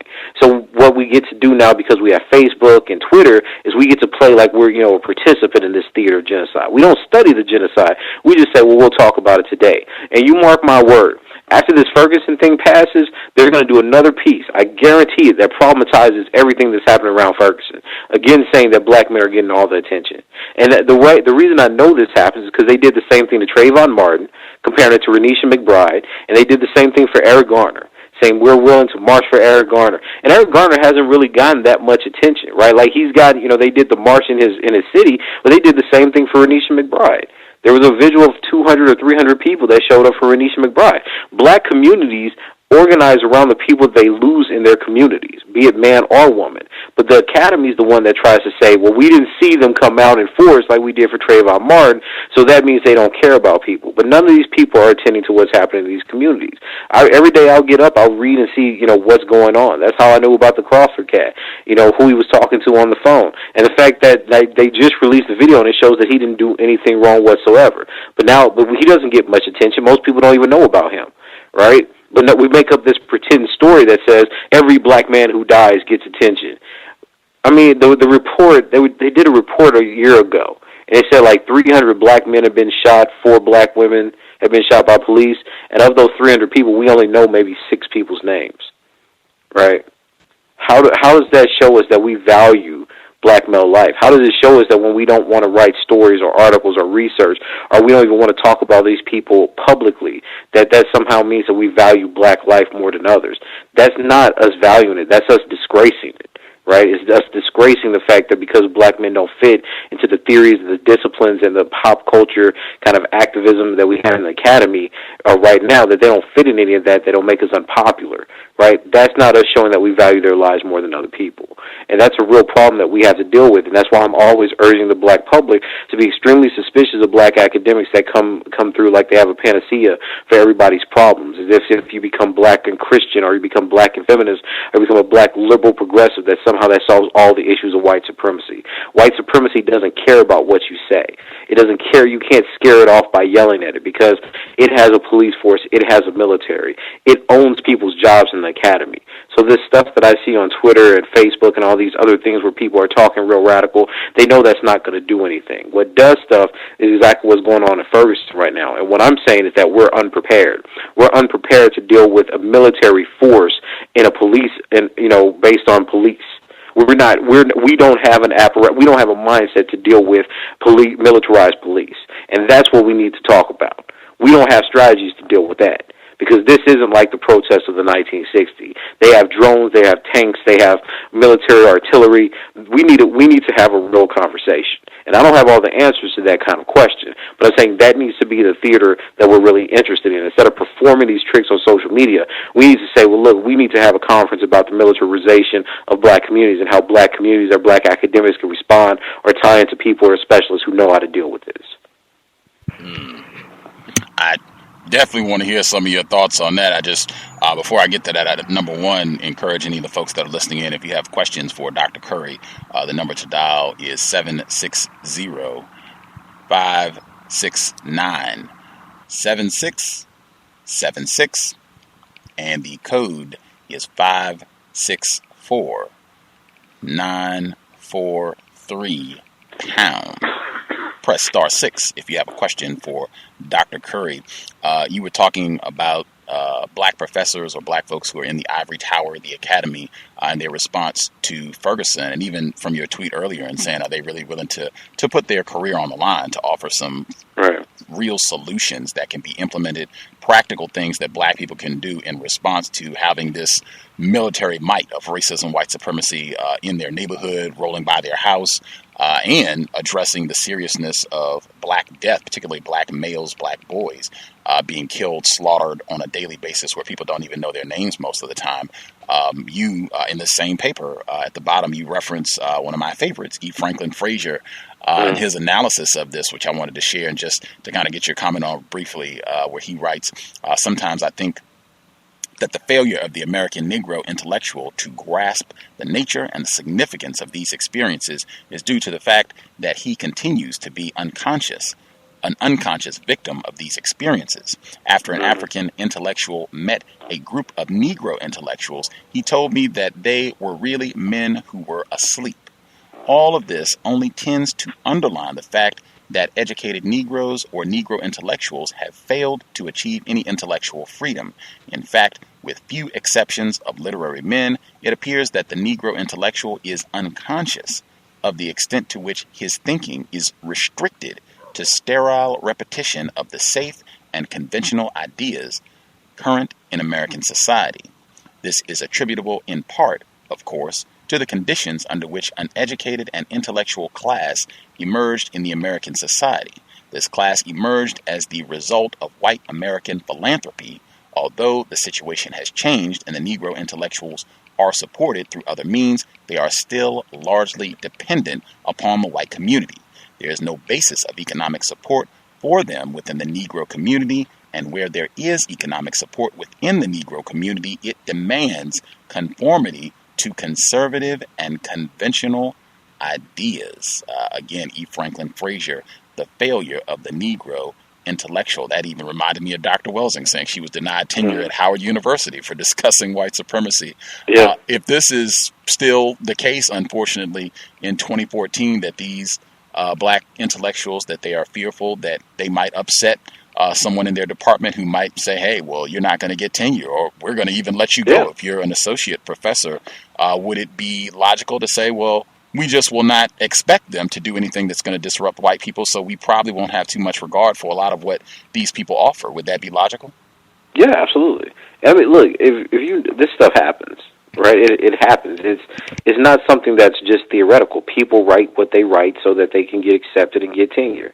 They write and say what they have to say or will say so they can be put in women and gender studies programs instead of being put in Africana Studies programs, because you generally get paid more and they have more financial support at some institutions. Well, actually at most public state institutions, right? So this isn't, it's not like black scholars or the black intelligentsia are walking around saying, I'm just going to speak the truth. In fact, it's quite the opposite. It's them saying that I'm going to speak about what I know is the most popular and current so that I can be in the crowd and I can get, my invitations to conferences and tenure and, all the perk benefits. It's like I tell people, it's like, did we wake up one morning and we just think that suddenly all the black people who study race and racism happen to be progressive liberals, and that every black woman who comes through programs in philosophy or through the humanities, etc., just happen to be a black feminist? That doesn't even make sense. Like, we don't come from populations. Like, feminism and liberalism is not the keystone or cornerstones of our black communities that we originate from. So what would it take to take a whole bunch of people, many of whom are still first generation, into a university and completely give them ideas and research agendas that have nothing to do with how they were raised, their communities they come from, or what they saw in those communities?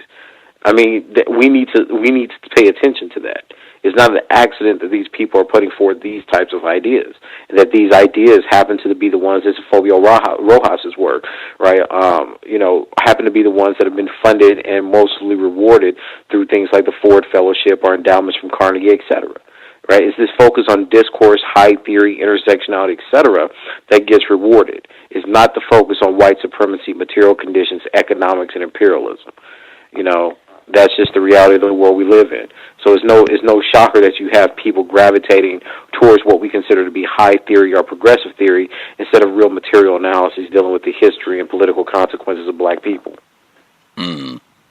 If you are a black person, male or female, and you're coming through the academy, if you reject, and you make it known that you reject intersectionality or gay rights, if you reject feminism, you reject some of these more popular theories, and you're a black person, yes, you want to study racism, is that going to make your career a lot more difficult? Well, it's not going to make you unpopular. So unless you know the right people or the right, the kind of department you're trying to go into, then it could certainly damage your career.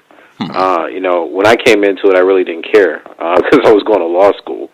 So I had more of a flippant attitude because I was like, these theories don't hold up.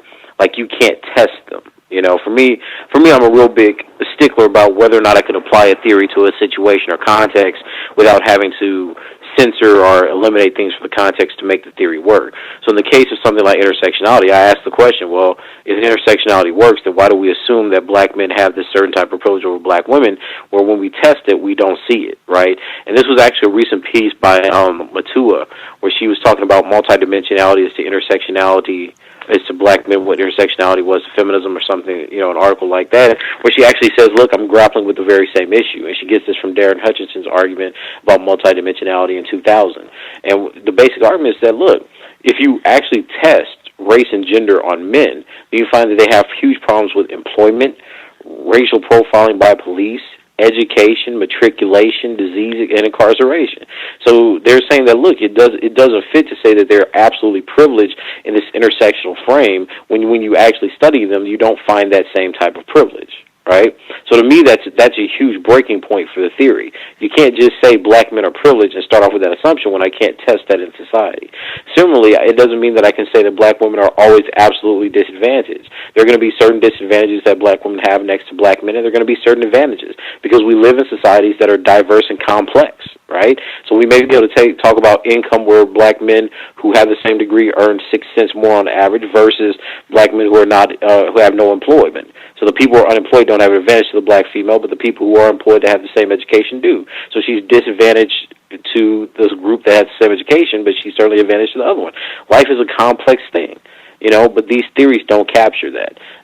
same thing with black feminism. I just think the history is debunked. I mean, you could look at, if you consider that black men have been raped during slavery, if you consider things like, the Williametta Hawkins issue with Willie McGee, where a black man was raped by a white woman during the Civil Rights Movement in the 1940s or 50s, and it had a huge, it was a huge blow-up, he inevitably was killed, and you compare that to Reese Taylor, then you're like, well, look, the history is complex. This wasn't an issue where black men didn't care about black women being raped. This is an issue where black people actually saw sexual abuse as part of the Civil Rights Movement, right? That's Danielle McGuire's book, At the Dark End of the Street. So you have all these histories that are so complicated and complex that we just don't know about, but we form theories based on our ignorance and not based on our historical acuity or research into these areas. It doesn't mean that we shouldn't talk about black women being raped. It doesn't mean we shouldn't talk about economic discrimination or domestic abuse, whatever the case may be, but it means that we can't put one fixed causality like all people who abuse are just men. That's just not true. Right? We have abuse within, queer, gay couples. We have abuse in lesbian couples. We have abuse in transsexual couples. There's abuse all around. There's women that abuse men. So if you're using a Duluth model that says that only men abuse because they're men, then I'm asking, well, what happens in all the other scenarios? What explanation do we have? Right? And this is what I mean when I say that I think that political ideologies have become moralities that have stood in for black studies. We're not interested in scholars that actually question or worry about problems like Black Death. We're not interested in what causes something like Ferguson. We're just interested in how we could get hashtag after hashtag to say, oh, well, intersectionality, or why we can't wait, or whatever the hashtag of the day is. But none of that tells us concretely about dealing with issues. And I'll give you a real good example about this. All the arguments that have been going around with My Brother's Keeper, talking about black men and why black women are in similar situations, which we, don't, refute. One of the things they've been using is this insight study. They've been citing this one figure that talks about, black women's worth collectively is $100, black men's is like $6,000. When you actually read the study, it says, well, one of the reasons that this exists amongst women of color, not just black women, but women of color, is that women generally have higher revolving debt and they don't own as much. So where black men own their car, they own their home, that's what attributes to their wealth.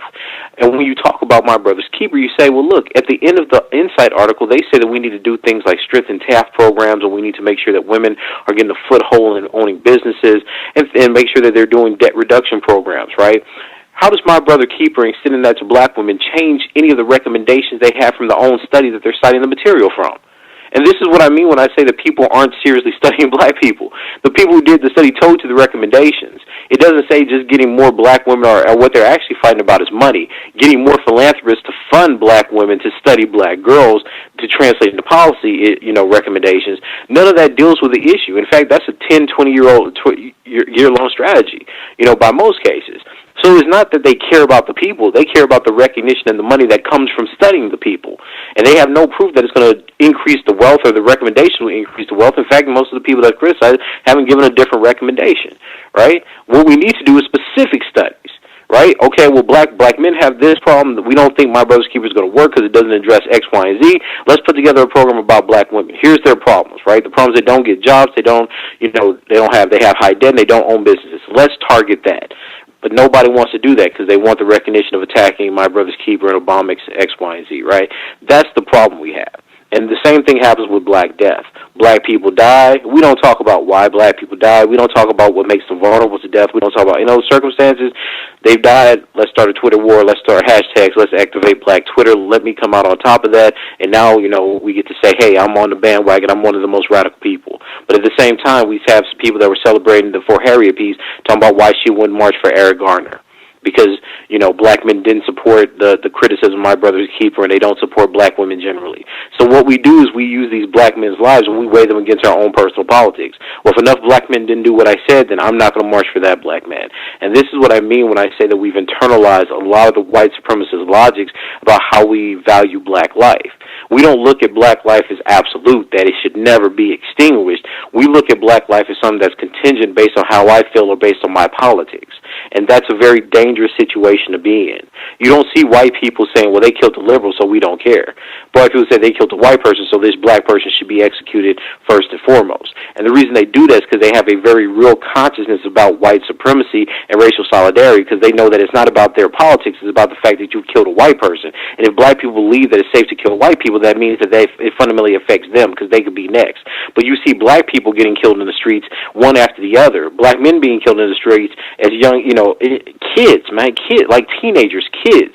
And then we're up in the university arguing, well, I don't know if I should support that one because that person didn't have good grades, or that person didn't really do X, Y, Z, or that person has a criminal history, right? We make it contingent. We still believe in the respectability of black bodies, and then we come out in public and say, well, we don't really buy that. But then we write articles and say, yay, because the person said that, this person or this black person or black men in general didn't support their politics, so I'm not going to march for this person. It's completely ridiculous.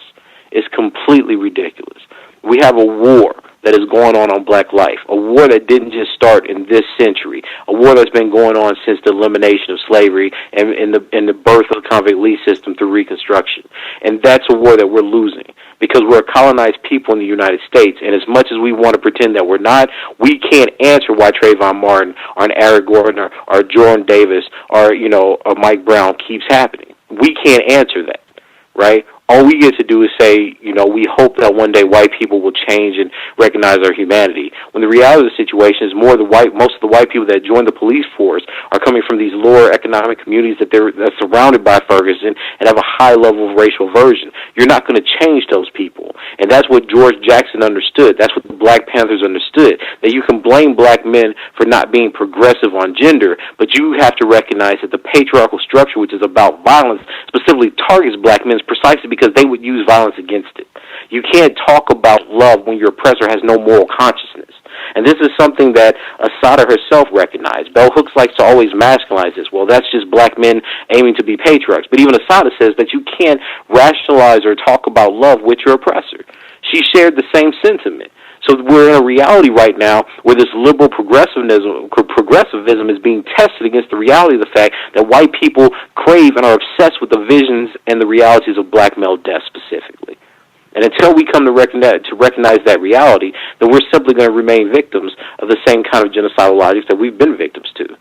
That's why the government decided to destroy the Black Power movement.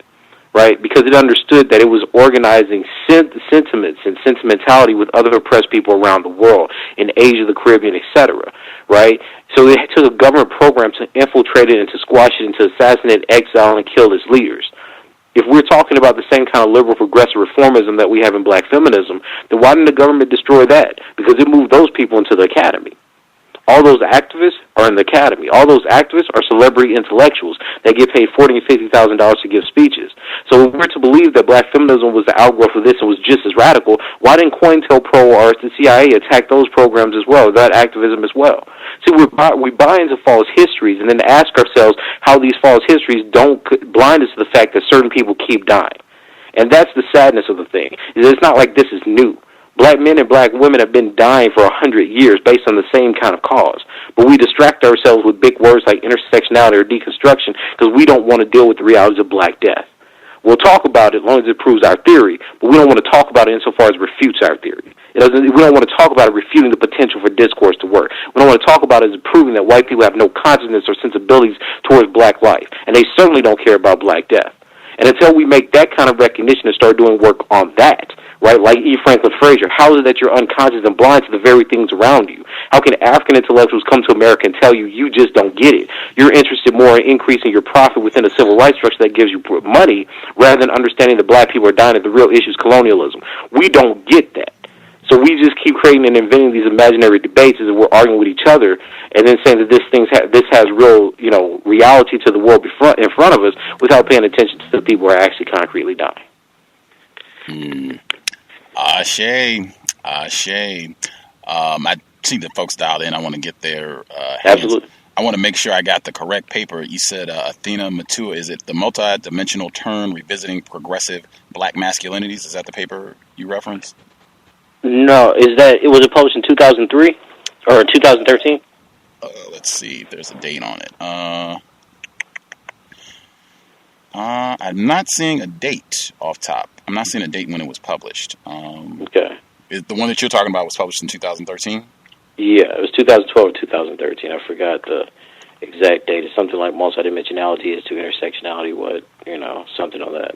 Okay, I'll check again, see if I can find it. All right. The person, I'm a tad confused, so, if you have a question for Dr. Curry, we can get that. Just make sure you dial in again. The number is 760-569-7676, and the code is 564943#. Press star 6 if you have a question for Dr. Curry. Seems some of the folks are dealing. That was one of the questions I had. One of the listeners said, number one, how do we deal with militarized police, seeing that we are outgunned, out-tanked, out-tear-gassed by racism, white supremacy? That was question one. Mm-hmm. Well, is that one for me, or? Yes, sir. Yeah. So, look, I'm not a military strategist, and that's why I said that we need to bring in actual specialists that do this stuff. But what I suggest is that we can't keep telling people they should protest when we know that is going to put them in danger. And I know I've seen blog after blog, post after post talking about, rioting is, justified X, Y, and Z. And I completely agree. I mean, people are going to riot to express their discontent, their disdain for society. But I'm saying that in an anti-black white supremacist society, some of those liberal notions that we have based on the Constitution may not hold up. Right? It's just like when Smiley came on and said every black person should carry a gun after Trayvon Martin. What lawyers are we training specifically to deal with those types of issues? Because they're going to convict black people, or they're going to kill them saying that they were coming at them with a gun. If we're going to have these strategies, then we need to make sure that we have the people ready to defend them. It's the same thing they did in the Civil Rights Movement. You didn't just put students on the street and you didn't have any lawyers ready to bail them out. Right? We're disorganized. We don't have a global strategy. We just pick whatever happens and then we just champion it as if it's some kind of somehow revolutionary. We need people that are actually been in the military, people that know about this technology. We have ex-Marine. We have all kind of people that go to the Army, the Marines, etc. We need to tap into some people in our community if we're serious about trying to confront this force. Okay. Next question. This one was written in. That earlier when you were talking about in doing your scholarship and not being concerned about if people are upset with you or they don't like the view that you've taken, you said, well, if I go in and I say that I'm not really concerned about what white liberals think about me or black feminists think about me, listener said that she felt you were putting black females in the same category with white liberals, racist suspects. And is that correct? Would that be logical in a system of white supremacy to have black females? Well, go ahead. I mean, look. Let me just give her I'm assuming it's a young woman that asked the question. I don't think all black women are equal to white liberals, but I think that you should be able to compare this. I mean, for nonsense, this is the national bourgeoisie. This is how the Black Panthers talk about bourgeois black people. There are certain classes of black people in society, just as there are certain classes of black people within the academy that buy into white supremacist logics. So that means that just as I have a black male who believes that racism is gone or that we can solve everything through discourse and dialogical reasoning and has no interest in anti-black death, that person perpetuates a certain type of white logics, especially in terms of how they define themselves as good versus a black radical or anti-colonialist who is bad.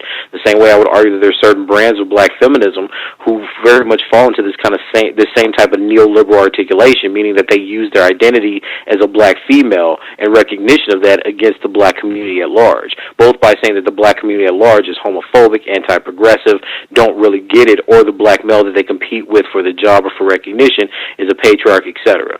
Right? So I do think there are black people that fall victim to perpetuating or assimilating or internalizing white supremacist logics in relationship to other black people. So the answer to that question would be like, in some cases, yes. I do think black feminists or black women or black men or black progressives, etc., can be termed or compared next to white supremacist liberals. Okay. Person who dialed in, last four digits, 8453. 8453. Did you have a question for Dr. Curry? Hello? Yes, sir. Yes. How you doing? I was listening to the show. I'm from Detroit, Michigan, and we're experiencing a lot of racially racial things as well. I want to know, like how does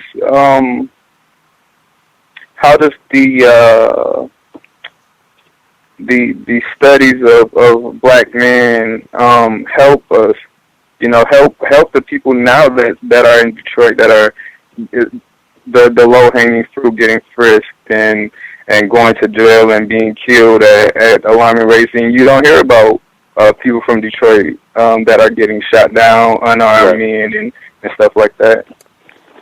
Well, I think there's two things, right? I mean, outside of people that are just writing about it just to write about it, I think there's a way in which, academic professors in many ways inform what's going on in the legal profession, consulting, people who are ground roots activists, people who are sociologists, etc.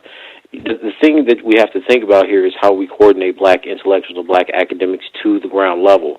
And what I'm saying is that because we don't have any perception, like either the water crisis or stop and frisk or the genocide of black men at the hands of cops, and nobody's really attending to that, we don't have policy recommendations coming from black political scientists or black lawyers about how we organize on the ground around it. So what we need are really, in this case, black lawyers who are going to be in charge and organizing, the NAACP or whatever other activist groups against this type of issue. The other thing is we need people to speak out about it. We have all kind of people that speak out about whatever kind of ridiculous thing they have, on MSNBC or Right in Salon or the Huffington Post, but nobody's writing these types of, pieces based on research.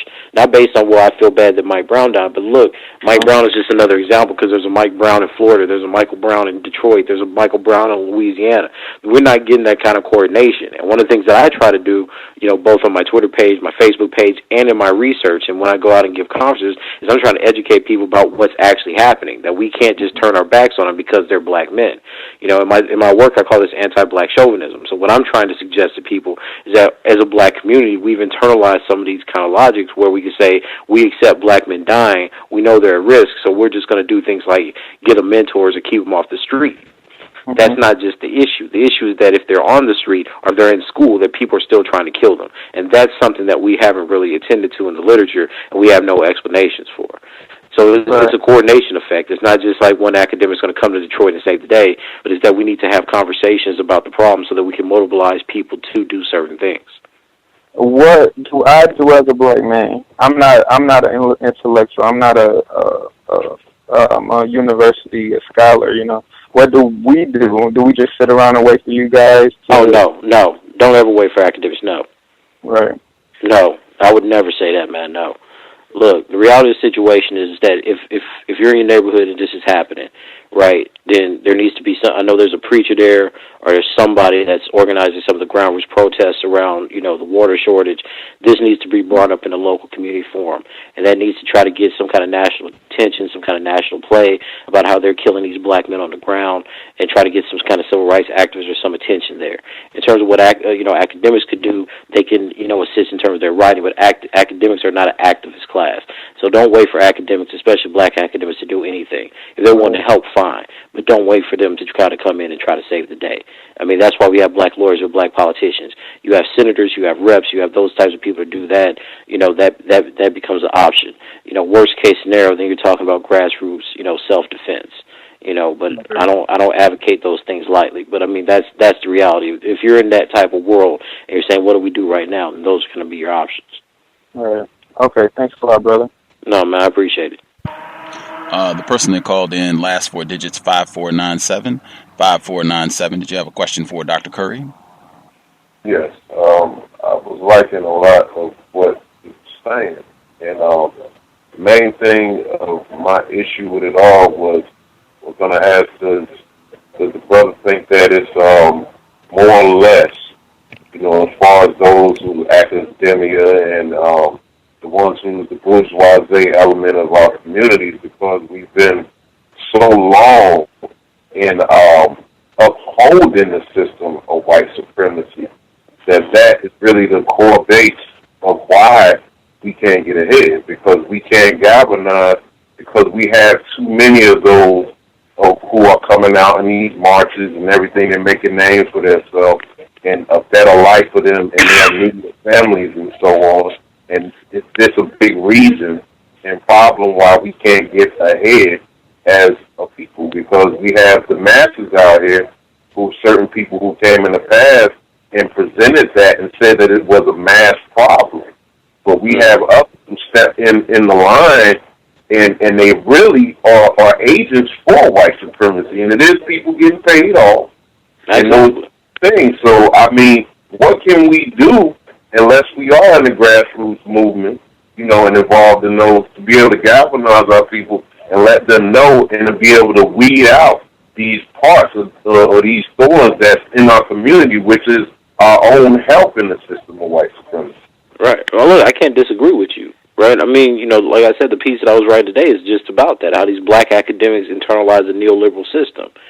So, and, I mean, think about it, man. Most of these black academics are not interested in being on black talk radio. They're not interested in speaking about black people, right? To black people, I am, right? I mean, because these cats, they want to be on NBC and whatever else, you know, white show they got of the day, because that's what gives recognition and visibility. And then they want to go from that to, you know, Ferguson. My issue is simple, that we can't believe that everybody that has a PhD knows what the hell they're talking about. It's just that simple. If you don't come from the neighborhood, if you don't come from the state, then you don't know the issues that affect that community. And they could be like the issues you experience, but they're not going to be the same issues. So unless you're talking about people that are in that neighborhood that have already organized, that come to you to ask for help, or they come, you know, asking for something specific that you're good at, then there's no reason for black academics to believe that they control every proletariat or revolutionary movement that happens in this country around the death of black people. And what you have is them believing, as an academic class, they somehow control the fate and the interpretation of black death. That's a very dangerous thing to happen, where mothers and fathers are trying to put, where they have no control over, but where these academics believe they have legitimate claim to the interpretation of these events over people's lives, and that's just not the case. They're not reflective enough. Most people do this stuff because they want attention for what they say and do, not because they believe that their research is transformative. And that's the sad reality of the black academic class. What I'm trying to say is that we have to check that. As black people, we have to check that. We have to make sure that what they're saying and what they present on television or what they present about us is something that we accept. So if we disagree with Melissa Harris Perry, I mean, I know I disagree with her about the checklist for Trayvon Martin. I was pissed off about it, because I'm saying, this brother's dead. How are you creating a checklist for how white people should talk about Trayvon Martin? That seems like a complete waste of time, right? So when I had my show on Sirius XM, that's what I was criticizing. I was saying, look, this is not what we need to focus on. It's a problem to believe that we have to explain to white people how we need to talk about this in the first place. This is not the time for that, right? So we need to make sure that we're doing things as a black community and within the communities in these local states that are going to have longevity in our neighborhoods. It's going to happen at a neighborhood level. It's not going to be this grand thing that academics just speak a paper in existence and somehow things change. You know? So I agree with you. I think it's this inculcation of neoliberal white supremacist ideas where black people or the black academic class kind of exploit the suffering of black people in our communities to get ahead. And it's unfortunate, but that's one of the things that happen with, you know, bourgeois black people from day one. They benefit from a structure, they keep benefiting from it. That's right. I appreciate you, brother. Keep up the good work. Appreciate it, sir. Thank you. Right on. Another person wrote in. She said that black males are being killed in different ways, meaning being shot. We were talking about there's such a disparity between the number of police shootings of black males in comparison to the number of black females that are shot by police. She said that black females are killed in different ways than black males, but are still being killed.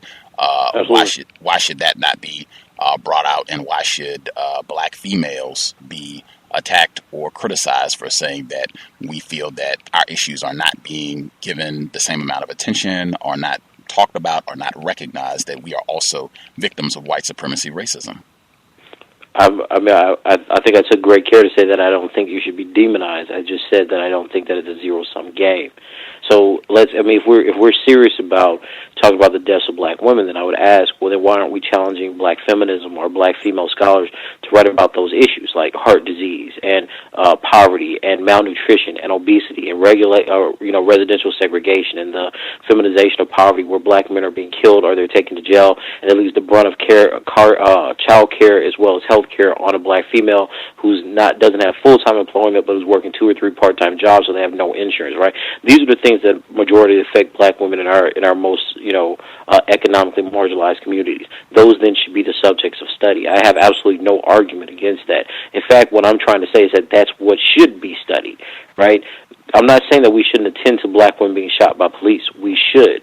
But if we have such a disparity between it, and the things that affect black women are things like poverty, heart disease, obesity, and access to, good food or clean water as they're doing with in Detroit, then why does that not become the focus of study? It's not a one-size-fit-all. My wife calls it a Me Too syndrome. She's like, if a black man gets killed, then the black feminist has to say Me Too, right? If a black man or black men are subject to stop and frisk, then suddenly now we have this march on catcalling, right? She's like, this is a Me Too thing, and she's a sociologist. So she's like, here's the issues that affect black women. Here's what we should be talking about. For me, it's just that simple. I'm not going to tell anybody they shouldn't talk about any black people. That's not what I'm about doing. But what I'm saying is that if we're going to make an argument that, Trayvon Martin gets press and Renisha McBride did get more press, but you have 200 other black men who we don't even know their names about, then why are we arguing that black men get more press? Because basically you're just saying Trayvon got more press than Renisha. It doesn't mean that black men as a class get more press, because there's people we don't even know about, and we know about Renisha, and we actually got a conviction. I'm saying attend to the actual problems in our community. It's not about gender. If we feel that way, then challenge people to write about black women. I certainly write about black women, but ask yourself why these black feminists who keep talking about domestic abuse and intersectionality haven't written one article on black women being killed by police. That would be a good question to ask for me if we're actually interested in this kind of scholarship. Right on. Ask, why is it hashtags, right? Why doesn't it become a research program if that's what we're really talking about? Have the quote unquote, and I'm not even implying that you have said this, but if such individuals exist, good white people that are not racist, or white people that are trying sincerely to solve this problem, if you have observed such individuals, how have they responded over the past couple of weeks with what happens in Ferguson, Mr. Crawford, Mr. Garner? Have you seen any white people who've had a correct, sincere response to all of this? I mean, I've seen white people have correct responses. I don't know how sincere it is. I mean, I've met white people who seem to get it, but Mike Brown being shot, Trayvon Martin being shot, Renisha McBride, Ayanna Stanley. I mean, I was really upset about Ayanna Stanley because I have two little girls, right? They don't feel that the same way. So while their politeness and their sympathy may be appreciated, it's inconsequential to the realities that face black people. Because that one white person isn't going to change the structures and the deaths that black people have to deal with.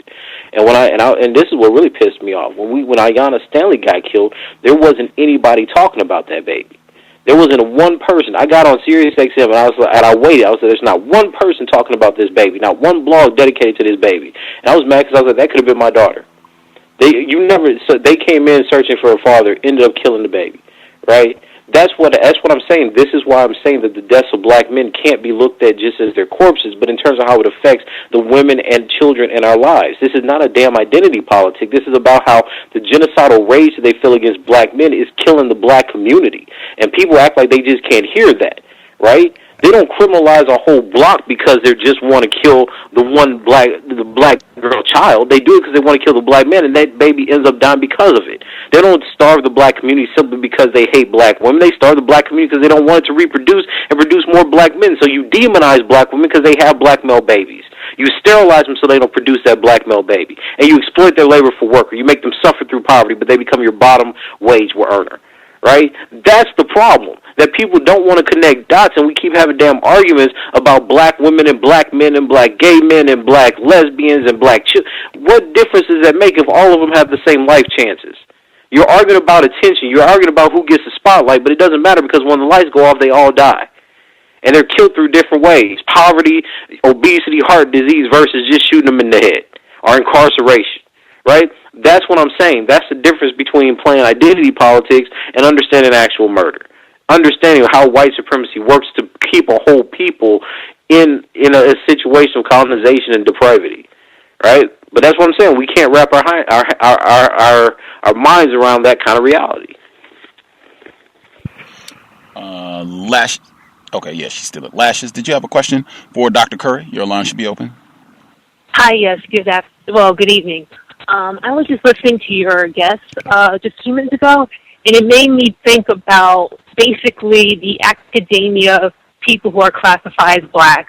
Do all these researches on the population, which is considered the working poor black group, just to get funding from a particular institution, to get the MFA or PhD, yet with that same information that they're gathering on the group of the working poor population that are classified as black, no one's doing anything with this intel that they're gathering in order to really produce anything within those giving particular communities or segment groups. So, since you mentioned the guest, that is, since you mentioned that the academia, those who are classified as blacks, are basically working for and have the aspiring, energy and will to be like the white supremacists, like, them doing these researches is just basically useless and futile. You know? I mean, if it doesn't, absolutely. If it doesn't connect to black people, absolutely. And that's why I try to do the work that I do. You know, I write I don't really do blogs, but I do talk radio. I try to comment on things based on what I actually know and how it can help black people. My whole research program is specifically on the issues in black communities.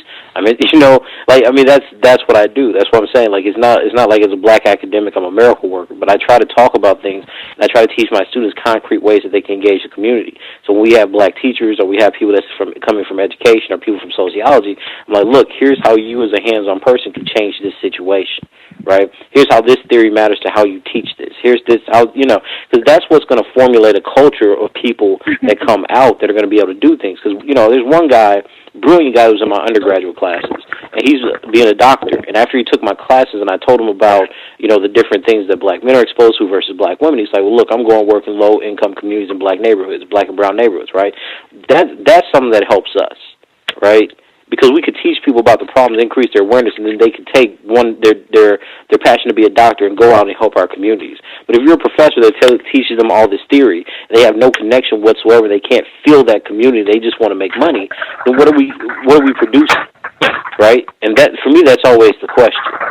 It doesn't mean it's going to work and it's going to be 100% successful, but we need people that are smarter than us that are at the ground doing something. And that's just the way I look at it. I just don't think most academics write with that intent in mind. Yeah, because it also makes me think that the classified black academia is pretty much looking at the poor working class groups and as a pool of people to exploit, which is what the system originally already does in the first place. Yet, for some reason, these black academia folks think that they are immune because they are working in the ivory tower, yet at the same time, currently, the ivory tower is kicking them out one by one, denying them tenure, XYZ in the third. So that's one of my arguments that I work on, right? Because and here's the funny part about it, right? And this is why I don't really get along with black feminists.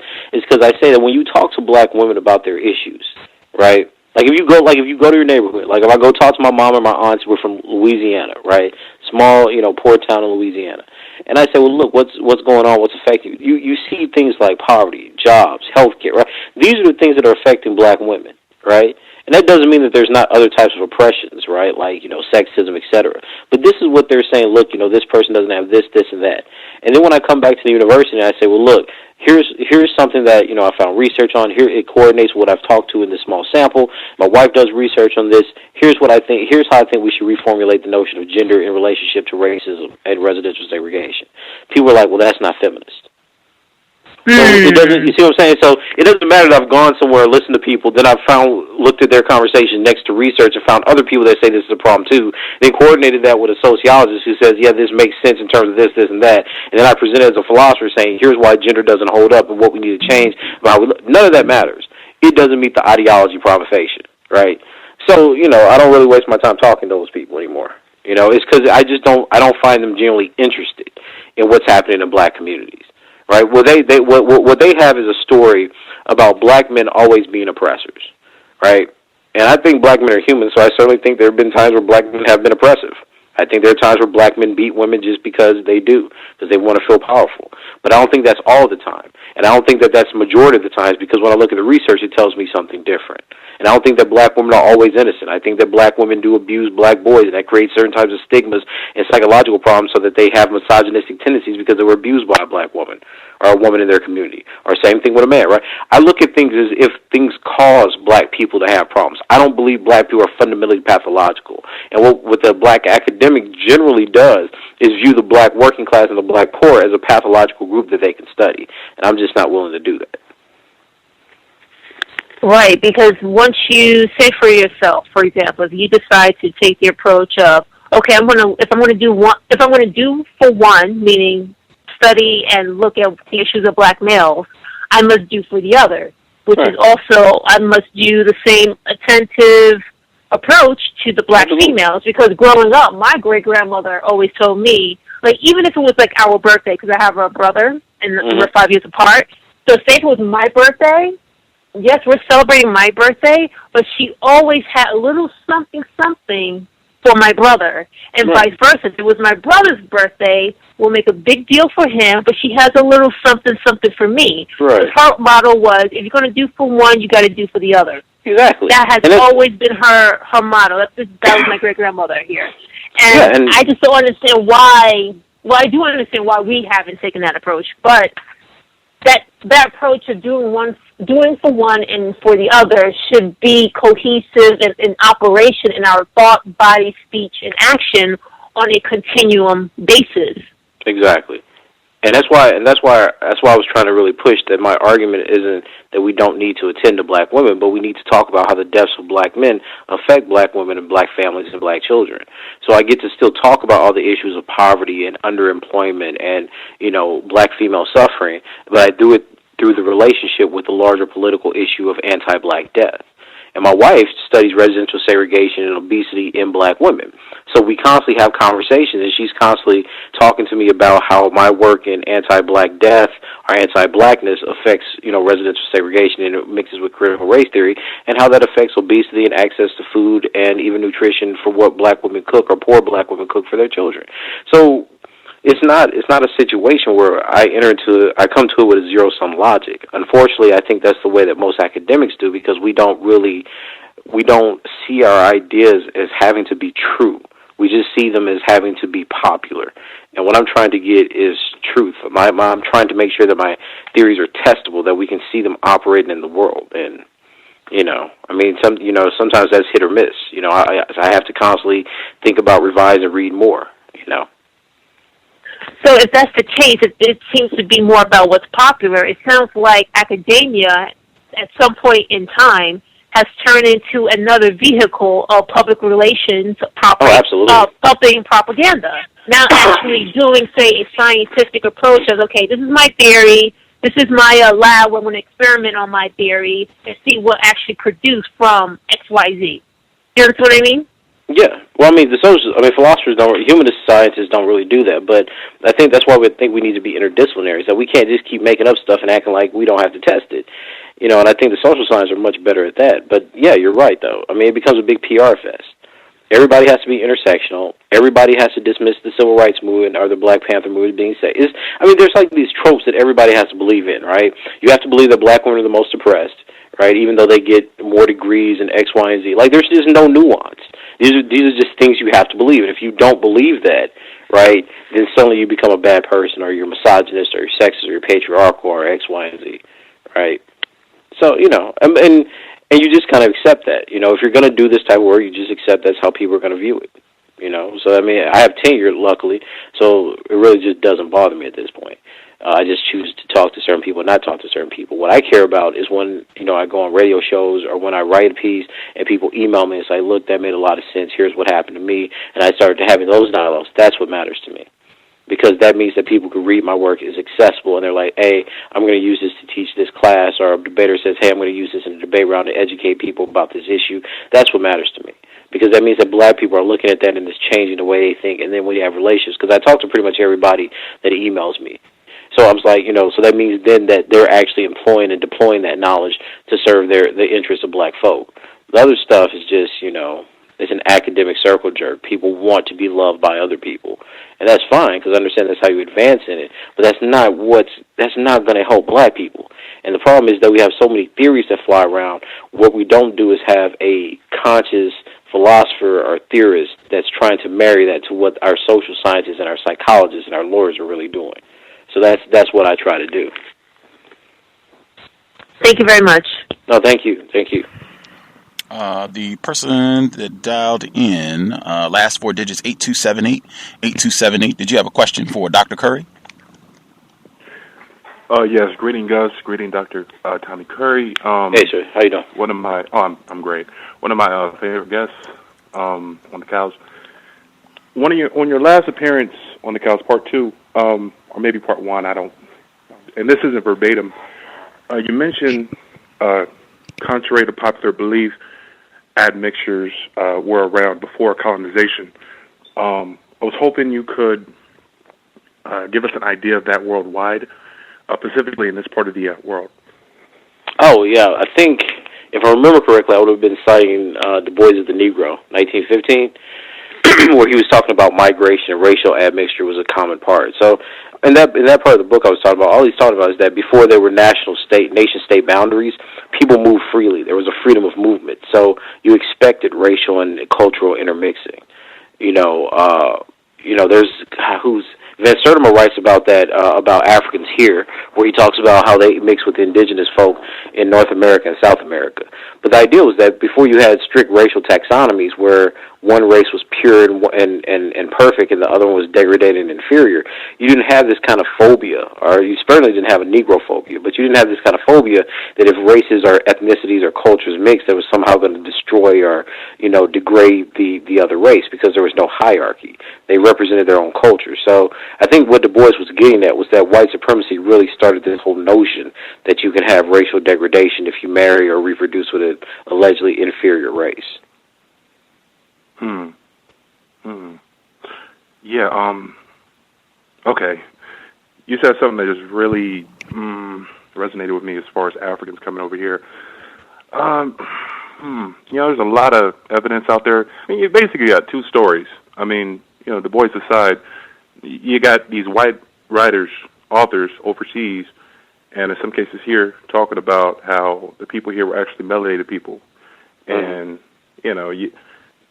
a lot of this stuff, that story has been thrown around pretty much worldwide in order to, you got Rwanda, you got the Tutsis and the Hutu. I don't know if I'm saying that right. But, they're basically, Germans gave them a story, and Europeans here gave us a story, and, removed from the land, replace them with Sicilians, replace them with Vietnams, from, Asians, replace them with admixtures, and you tell them they're the natives. How important, and I think it's very important that we know this. Sometimes it's at this point it's a little scary. You have all these people waking up to the fact that, we were here the whole time. That's absurd and just totally against the story. But that's the other story. And there's a lot of evidence to that other story with actual things backing it up that the Native Americans here today, so-called Native Americans, that they don't even make anymore. Like mounds and artifacts. That's really what Fraser was talking about when he's talking about these other intellectuals, that they don't really care about history, man. They don't care about what's lost by colonization. Right? When Van Sertima wrote They Come Before Columbus, what he's trying to show is that, look, there's a history that existed before colonization. There's a history that comes before the idea of a white man discovering the world. All right, unless we actually understand, and this is the same point that Woodson made, unless we actually understand our history before enslavement, right, then we're going to simply buy into the stories and narratives that we get from enslavement. Right, and that's what Fraser means when he says that the people who are unconscious of their racial position are perhaps the greatest victims of it, because you're in a position, you don't understand that you've been brainwashed, and you keep advancing things as if that's the theory to advance, or that's the history to advance, right? But the only difference, other people question it, you just accept it. That's the problem that he says with the black academic class. So I think that a lot of people don't really get into, Van Sertima or Chancellor Williams or Diop because, they're classified as Afrocentrists. And when you classify somebody as an Afrocentrist in the academy, that means that you shouldn't read them. And if you do or ever mention their work, you'll be considered a bad black person, especially in philosophy. Unless you're in black studies, in the field that I deal with, they're like, oh, well, that's just made up stuff, right? Because that's the way they view it. But the reality of the situation is that some of our greatest intellectual and historical thinkers have come from that vein. So you think about John Edward Bruce, Arthur Schomburg, who taught John Henry Clark, who taught, all these other historians. Those are really the people that are foundationally committed to finding out the truth about black people. A lot of other people are just kind of playing, Henry Clark. Okay. He's a bad man. Yeah. Well, I don't know if we're taking the same definition of bad. I just, I think that really messes with us. I mean, we come from Africa, and there's all our stuff here still, and boy, I just, the point I'm trying to make is, I think it's the story that's happening now. Admixtures. You got Mexico's taking over. Mexicans take it. I was sleepy. I seen Dr. Curry on the page, Black Talk Radio Network. I said, I got a call. So I appreciate it. It's like shutdown time. I'm just, but I had to call. I had to ask you. I'm sorry. You got Mexicans coming over here, across the border, occupying America. You got the Muslims in Europe, and it just it seems like they got their stories like, oh yeah, this was our land before, and I just. But that's what I'm saying is that, but we have to be careful not to mix the political situation of the day with how we read history back. Right? Mexicans were invented the same way that Mexico was, right? What we're dealing with now is the products of how a colonial history has told us the world is, right? And we see ourselves as being fundamentally different than people from Latin America and South America. And the reason that we do is because those people in many ways don't see themselves as having any African heritage, especially when they come to North America, right? So that's what I'm saying. That's all a product of the same kind of white supremacy. The question is how invested are we to act and understand the world differently? And most people don't want to go through that, because if I'm competing with a job for somebody who's Latino or Latina, right, and I'm black, then I'm going to employ the same kind of rationalizations that most people see, want us to employ anyway, that we don't have solidarity, but we're actually competing with each other for the same jobs, while we're actually trying to compete for a job to work in a white person's house. You see what I'm saying? Yeah, and those terms are very important. Like African, when I say African, what do you mean? Like, do you mean from Africa? Like we were actually just brought over here on like sardine cans and just spread around the land. Like what do you? And I'm not saying that didn't happen. I'm not trying to dismiss the whole African translated slave trade. That actually did happen. I mean, not to that degree though. It weren't like 12 numbers always change. 6 million, 12 million. Right. So we were a substantially smaller number. Okay. That were brought over here, and all that stuff. I mean, all I'm saying is, okay. What do you mean when you say African? Like, well, when I say African, I'm usually talking about continental African. When I describe Black Americans or other people in the diaspora, I usually say African descended people. Right. So from Africa. Yeah. Yeah, that's what I'm saying. I think that's just really just confused the heck out of us. It's. Well, but I mean, but see, this is what I'm saying. It's like, when we talk about categories of thought, right? Right. Think about this. You have white people in America that largely come from all over. Irish, Scandinavian, all kind of Eastern European people. And no matter what they do, they still trace their civilization to Britain and then to Greece. So when you study philosophy, right, all these white people, because our field's mostly white, articulate their understanding of knowledge from Greece, from Plato, Aristotle, Socrates, Plato, Aristotle, right? All the way through, right? And they read that, then you get into German idealism, et cetera, et cetera. And none of these white people in America have any clue, much less connection to those actual civilizations. But see, that's the explanation, that's the mythology they give themselves, so they believe that they're a great people. That they've come from ancient Greece, which was a great imperial state, with Alexander the Great and Aristotle. He conquered the world, and then they got to Britain with the Pax Britannica, and then they rejected Britain, they came to America, and they created the greatest nation in the world. And that's their historical myth, right? And what black people do is we come back and we're like, oh, well, we're not African, we're not Caribbean, we're not X, Y, and Z, we're just black and we're American. So we we don't allow ourselves to invest in any great civilizational narrative, right? And while it's mythology, so part of it's going to be not true, right? I accept that. But the other part of it is that people create mythologies because they want to perpetuate certain visions in their people. So it's just like when you're little, your mom or your dad tells you stories about a great black person because they want you to emulate the greatness of the character they're telling you about. Most of us talk about Martin Luther King because we're like, he fought for the best, the greatest of his people, right? And because of that, he was killed, but he knew that, you know, through his belief in God and faith X, Y, and Z, that things would change. And most of us are Christians, so that fits very well with how we want to raise our children. It's the same thing with that. Now, it's not completely true, right? Martin Luther King didn't like white people. He didn't like white supremacy. Most of the stuff in his last book focuses on economics, not God, right? But that's not the story we want, because we don't want our children going up talking about Vietnam and challenging the state, and, you know, that's not what we want, because that's very dangerous for them. You see what I'm saying? So we create mythologies based on how we want to train people, specifically our children, into the next thing or into the aspect that we want to see in them as adults. That's all that white supremacy's done there. So then my question becomes, well, then why do we not do the same thing with black people? Because Du Bois did it. That's why he created the Brownie books. But generally speaking, that's not what we try to cultivate in our children. Right, and I'm going to add to that. Caller, hang tight, because we had other people that dialed in that had questions. I want to make sure we can try and get everybody in, but I do appreciate that. The caller is 6492, 6492. Did you have a question for Dr. Curry? Your line should be open. Last four digits, caller at 6492. Did you have a question for Dr. Curry? Guess we lost them. Not sure what's happened with them. Oh, okay. Yes. Can you hear me? I'm sorry. Yes, ma'am. Yes. Okay. Sorry about that. I had myself on mute. I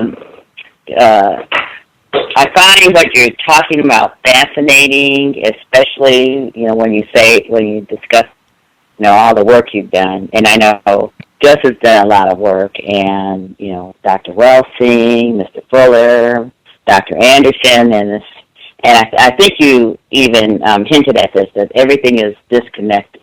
Mm-hmm. And so I am wondering, because I think we need a solution pretty quickly, because it doesn't seem to me that the white supremacists are going to back down. They're actually, in my opinion, getting much, much worse, much bolder. And so I think that it's time that we get a, you know, definitive action plan, whatever it is.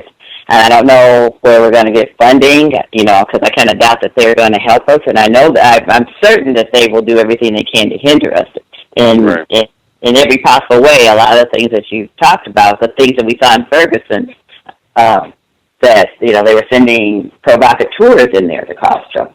Right. So do you have thoughts? Have you tried to pull together like a, position paper or a plan or anything? Well, the work I'm doing now in my book is actually about armed self-defense, right, and how we justify armed self-defense, like Robert F. Williams. I think I mentioned this last time. You know, armed self-defense against these types of, racist murders. But again, like I said, I don't say that to be provocative, because I know that when you say something like that to black people, then it's kind of, it's like, oh, well, he's saying that we should arm ourselves and kill white people. And that's not really what I'm trying to say. What I'm trying to say is that if we know that we don't have a governmental response where people who even peacefully protest are going to be shot or killed, then we need to figure out what we're going to do with that situation. And in the best case scenario, or the case that's historically worked, has been that black people have armed themselves. Now, do I know that's going to work again against a militarized state? Absolutely not. But then we have to ask ourselves, what are we losing by trying to encounter the militarized state peacefully, and our young black men and boys are being slaughtered in the streets? So I think that, if there's an action plan that's going to be called upon, I think we need to have a national conference about it. We need to put out a position paper on it. As far as my own ideas, that's just kind of where I'm at right now, because I see so many people dying, so many people being abused, so many black mothers crying, that I can't keep saying that we should, just keep protesting in the streets. And I think that what we see, especially in Ferguson, is, and this is actually a really important point. I think that the the academics, like to talk themselves into a corner. But imagine what would happen if we saw all those people that were out in Ferguson. They were all black women. So the tear gas, the shooting, the strangulations, the choking, the arrest, they were all our black women. And think about how the nation would react to something like that. Think about how we would react to something like that, right? It wouldn't happen, right? Because we know that's not how our communities are organized, right? So when we have these ideas about solutions, what we need to really talk about is how we both protect the people in our community. That means that our wives, our mothers, our children, and how we politically activate ourselves so that we're not just walking into a situation where they have rationalization to kill everybody.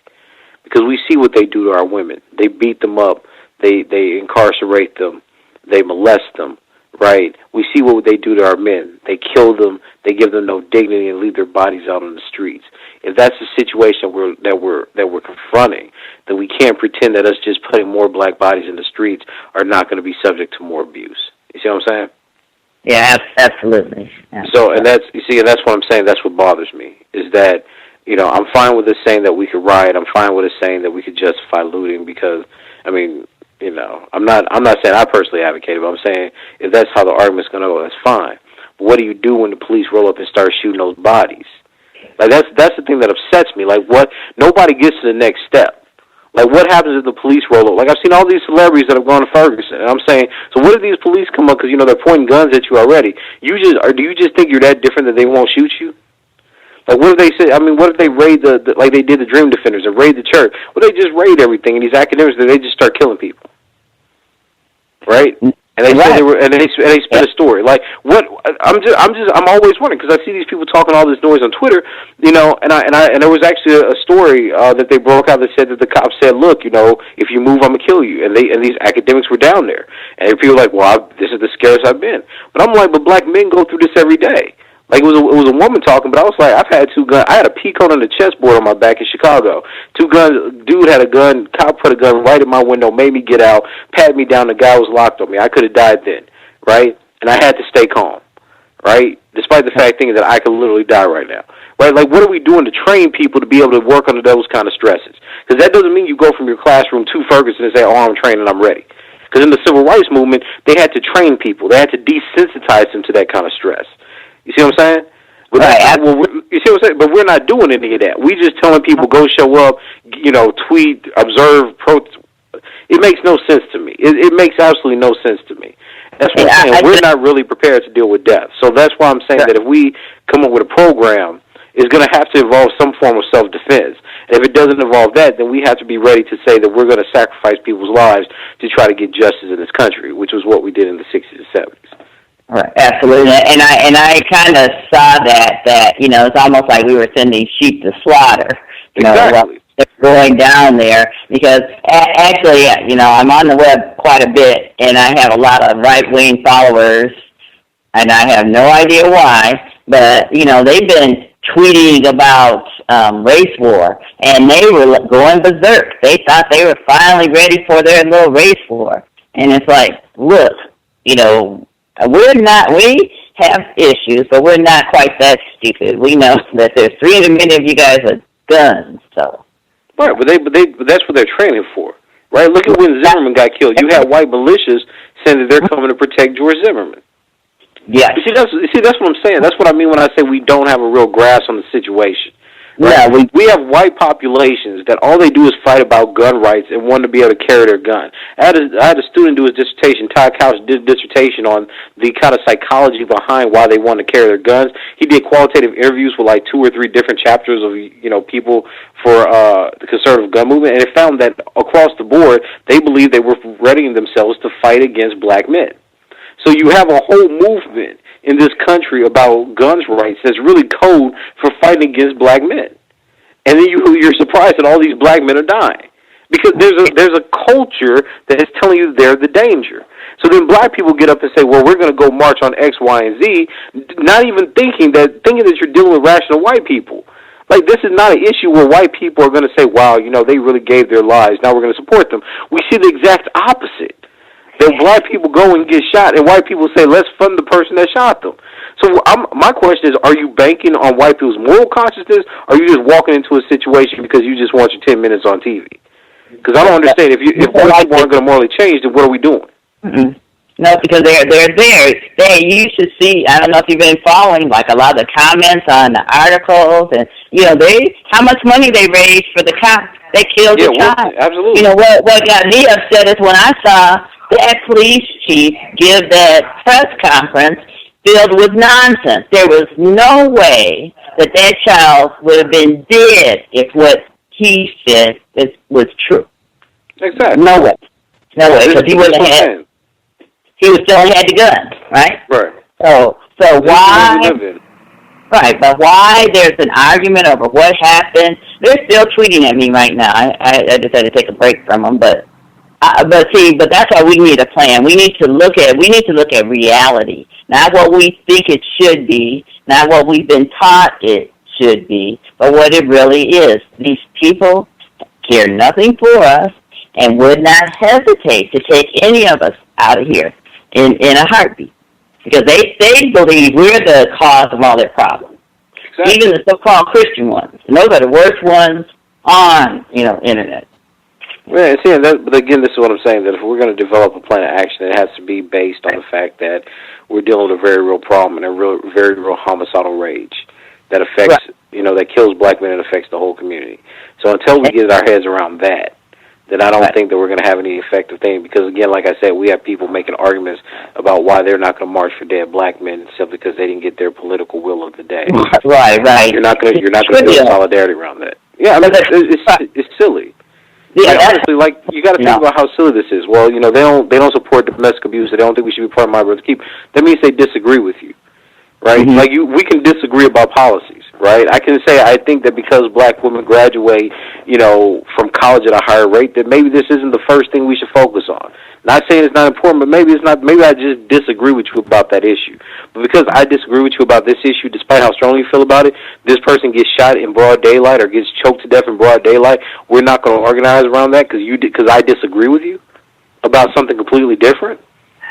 You see what I'm saying? We can't agree on the value of black life because I disagree with you politically. Right. And this is that. They do not. That they get lockstep. They don't care what a low life this cop was. They don't care what a low life George Zimmerman was.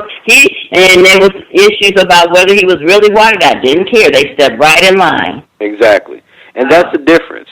He could have been an immigrant for all they care, right? Right. He killed a black boy. They supported George Zimmerman. Right, and that's what I'm saying. And look at the people, and this is what I was telling you. Look at the people who get to benefit from black males' deaths. So George Zimmerman got off. His lawyer is now constantly commenting on CNN. So his lawyer became famous, right? Think of all the people who've gone to do talks in the academy based on Trayvon Martin, right? You see, this is what I mean. Like, black people get profit. Still on TV. Exactly. He made a lot of people rich. Exactly. People. And that's what I'm saying. So look who gets to benefit off of the symbolic worth of a black man dying. And then we come back and say, but we need to pay more attention to X, Y, and Z. Fine, pay attention to it, but ask yourselves, that black man's dead, and black men aren't in the academy, and they don't get jobs, and they don't graduate from high school. So who's left to talk about black men? It's not more black men. The people who get the people who get more awards for their research on dealing with the Black Panthers and the black men of the 60s are white people. Some of which are white feminists. Because they're allowed to go in and study these people and study their histories and tell us all kind of fascinating stories about it. While every time black men try to study themselves, they say, you can't do that because you're sexist. So you have people that materially benefit from writing books, doing conferences, writing articles. One woman got an award for an article because she was showing that the Black Panthers were actually reading feminist literature. So, like, when these feminists would put out their newspapers or they do their talks, these Black Panthers were actually reading it, writing about it, listening to it, and then writing about it in their newspapers. So she's refuting the idea that Black Panthers didn't care anything about women's liberation. Something that was quite obvious to anybody who's ever sat down and read, Huey P. Newton or Cleaver or any of these other people, right? Because Cleaver actually has a book where he actually talks about women's liberation. It's just not published. So if you actually did research, you'll know this. But these white people get to study our own people and make money from it because we discourage black people from studying themselves. Unless, of course, it's feminist or it's performance theory or it's intersectionality, et cetera, right? So there's a lot of work to be done. So I think that we're going to develop a plan that needs to be something concrete that really considers the kind of enemy that we're dealing with. Outside of that, I think it's going to be talk and isolated to social media. Well, thank the female caller for dialing in. Appreciated her feedback as well. Your student who did the dissertation on these white militia groups, I was greatly intrigued. We would love to have him on the program to hear more about this report. Is that possible? Like, maybe I can email you off the air and, Yeah, absolutely. Okay. Absolutely. Cool. I'm sure you would love to do it. Outstanding. We'll see if we can make that happen. I didn't want to take up your whole evening, but I definitely wanted to ask, with everything that's been galvanized, I think Dr. Welsing and some other folks have said anytime that there's an event, even if it's a tragedy of a black person dying, if it forces a lot of white people and non-white people to speak publicly about racism, we should try and take advantage, make it as useful as possible. Do you think there are things that we can be doing to try to sustain all of this attention when you got people writing and talking about racism on a daily basis, violence against black people? Are there things we can do to try and maximize all of this attention, and what should those things that we should be doing? What are some of those things? Man, that's a real tough question, man, because unfortunately what I see, and so I'm saying this is my opinion, what I see is a shift from week to week about the issues that affect black people. I think the problem with black academics now is that instead of having a sustained focus about racism, we talk about the hot topic because we want to get likes and retweets, not because we're really trying to sustain a movement of education. So I think that if we're going to sustain this, then we need to form conferences, put out papers, and coordinate with educators, people on the ground level that's educating our children or educating people in high school. We need to start talking to, those types of things to make sure that this happens. I just don't have much faith in the academy because I don't think that you have academics that are really going to risk putting themselves or jeopardizing tenure to study black folk. I just don't see that. And I think that Dr. Welsing is correct insofar as she says that this could inspire people to do so. But, I just think that, look how many black people we've lost, man. Look how many black children. We're talking about children, right? Jordan Davis was a child, Trayvon Martin was a child, Michael Brown was a child. We see black male children being killed. So if we can't galvanize, and this has been happening for the last 2 years. Think about Kendrick Johnson, right? When you think about the brother that, his parents exhumed his body and he didn't have any organs in it. You think about these kind of tragedies. What else has to be done for people to have a sustained conversation? This has been happening in the last 2 years. So I don't know. I wish it was different. I just don't know what's going to be different about Michael Brown. You see what I'm saying? Does it have to? Oh, go ahead. I'm sorry? I was just going to ask, does that trying to sustain that effort or that effort period, does it have to come from the academy? Could it be sustained at a grassroots? Oh, absolutely not. No, I think it could be sustained on the ground, but then you're dealing with these kind of intimidation tactics that you're dealing with at Ferguson. See, that's what I'm saying. If it's sustained at the ground, right, then what's going to happen when the ground meets the road and has to deal with the police? What's going to happen when they have to deal with people like SWATs coming in and breaking them up or trying to infiltrate them? What's going to happen if they get classified as a terrorist organization or a hate group? You see what I'm saying? That's my fear. That if we keep talking in these types of ideals where we can say, well, this should happen, then what do we have to protect the people that we claim that we're backing? Because we don't live in a world anymore where people just have the freedom of speech that's not encroached upon by the government or by the police state.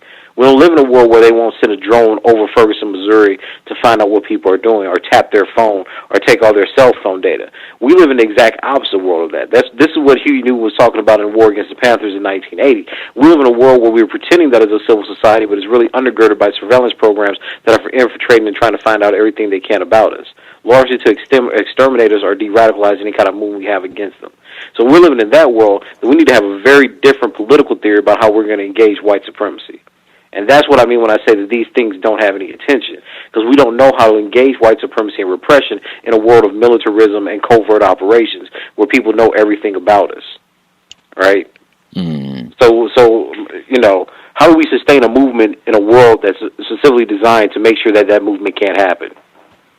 That's the real question. But that's what I'm saying. But we're not getting a bunch of actual thinkers and grassroots people to figure that out. And when you're trying to have that conversation with people, I'll give you a great example. Why is it that people who are doing philosophy want to argue about the definition of race instead of white supremacy? You see what I'm saying? We're arguing about who counts as black. We're arguing about what race is. And that's what gets published. That's what gets rewarded. Not somebody that starts off with like, look, I know what race is. It's the person that gets shot in the street. I know what race is. I'm serious. I know what race is because it was a black woman. She's the one that's going to be sterilized if she's arrested. You see what I'm saying? Like, that's how I test race, right? It becomes very obvious because of the population affected by white supremacy. But we want to have these pretend conversations. So then when you have something like an argument like the stuff I write, it says, well, look, if this is the case, then we can't have any kind of moral disposition towards strategies that are going to bring freedom for us. In other words, if there's going to be a revolution, I can't worry about the value that I put on the oppressor's life because my job is to worry about the value of life to the people who are oppressed. But that's not very popular.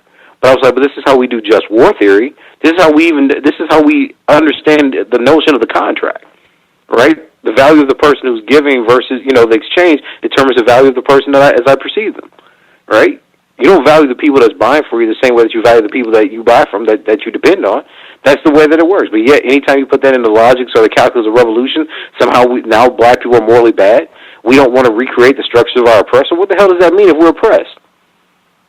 We don't have a problem reproducing the structures of our oppressor when we get a paycheck, right? It boggles my mind that we're not willing to have honest and earnest conversations about how we try to get out of this situation that we're in. And that's what I mean. Like, we don't even understand the kind of society that we live in right now. And Mike Brown, why he gives us a piece of that, why he gives us a taste of that, you know as well as I do, that as a black male, you live with that kind of fear, that anxiety, that every time you're stopped by a cop, you could die. That if somebody that you're walking down the street, someone could accuse you of something, and no matter the fact that you did it or didn't do it, you're still going to be tried as if you're guilty. And it's that kind of anxiety that creates a completely different perspective on the world that most people just don't want to hear. And we can't build political theory or sustain movements because it's too pessimistic and because we know that certain people are going to come after us given our own lives. And what do you think is going to happen when we have a whole bunch of people that look like us? What is going to happen when we actually have people in the streets that are arming themselves?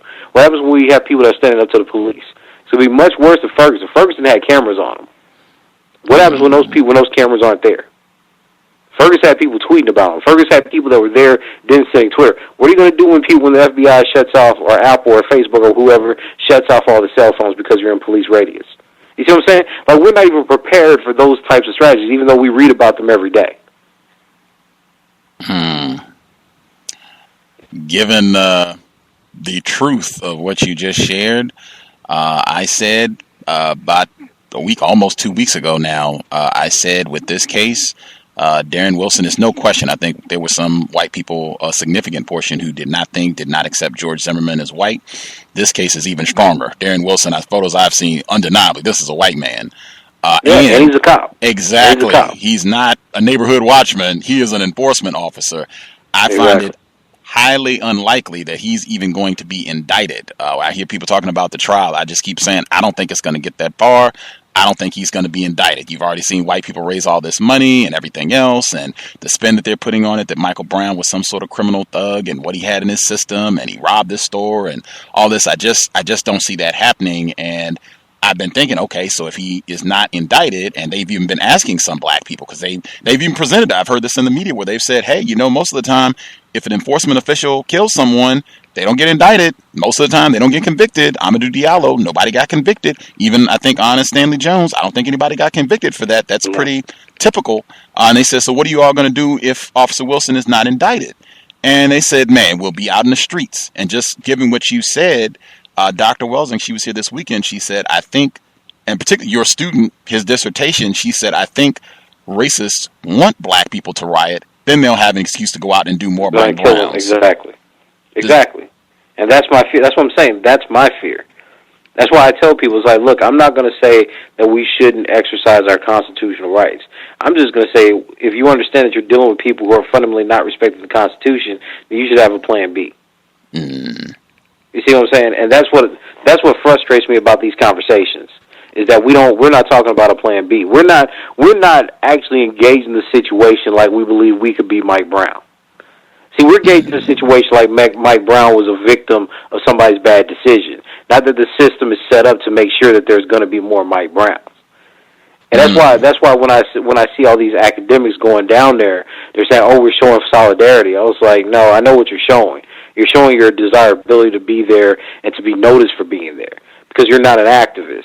You don't know anything. You can't protect yourself there. You just assume that they're not going to do anything to you because CNN is there, right? But that doesn't. Again, what is it? So you have a whole bunch of academics that go there, that's provoking the police, that's using their language, that's getting the spotlight, that's attacking people. So when y'all leave, because none of y'all are going to be from there, y'all flying in there. When y'all leave, how are these police going to treat this community? Like we saw the second person that was killed there, the brother who was mentally disturbed that had a knife in it. They just slaughtered him. Right. Slaughtered. He wasn't even near them. They just destroyed him, just killed him, and they got it on camera. And that's what I'm saying, man. This is what they're doing to people that are from there. We think that this is going to stop because some people came on and put a camera on. There's a backlash that's going to come. And unless the federal government, unless the FBI is going to step in and do what they did back in the civil rights movement, then we're going to have to deal with the fact that many of these people's attempts to seek popularity is going to come with more black people dying. But you know, and that's what I mean when I say that we need to take a step back sometimes, and before we start telling people what to do, we should ascertain the risks of it. Because we need a lot more lawyers, we need a lot more activists, we need a lot more people that are actually experienced with this type of issue before we can start talking about what black people need to do. Because when these cops decide they're dissatisfied and go on a rage and start killing other black people, we have to do this exact same thing, because we're not building in protections. We're not building in plans. We're not ascertaining the actual situation of Ferguson. We're not ascertaining the psychology of the police department. None of those things are being discussed right now. All we're talking about is they killed this black boy. And I'm saying we should talk about that, but talk about it in context. That the police department's always had this relationship. They're part of this network which did X, Y, and Z. Right? We need to know what we're sending people into and what we're asking them to do. Because I guarantee you, people are not ready to have the blood of all these people on their hands because they haven't thought this through yet. Wow. I have a whole different perspective on pretty much every time that this happens. The T-shirts come out with "I am Renisha McBride" or "I am Mike Brown" or "I am Trayvon Martin." If people really understood that, they would understand, like, in the next 5 seconds, yeah, that could be you, where your corpse is out in the street for the next 5 hours. That's what I'm talking about. That right there is the point. You see, this is what I mean. Black people, specifically black academics, don't write as if that's them. They write so that they can observe other people and make their careers off of talking about other people who are not them. In other words, they don't really feel that they could be a Trayvon Martin or Renisha McBride because they're like, look, I'm a class 7 from them. I have a PhD. I live in a middle-class life. I don't mess with the cops. I'm safe. So it's because they feel like they're safe and they don't go back to those neighborhoods, right, that they can talk about those people unproblematically. You see, and that's what I'm saying is the problem. Right, like I get stopped all the time. I'm in the South. I get stopped. You know, white people do all kind of crazy things. Like I still don't. Like when I was growing up, you know, white boy called me a nigger and spit on my brother and I when we were walking down the street on the sidewalk. So I don't walk on sidewalks in the South. Right, I stay off of the sidewalk because I know what they do. But that's not the kind of anxiety that people bring with them. So when they wear those shirts, they don't really empathize with the fear that most black men walk around with on a daily basis. They have no knowledge of it, right? They don't understand what it means to protect yourself, to always be watching how many people are around you or what's around you and trying to stay out of trouble. Make sure you don't really, no identification with that whatsoever. But they'll wear a T-shirt saying that you could be Trayvon Martin, but you don't have any of the risks that come along that's associated with that. You're doing it for show. Like your solidarity is going to bring that person back.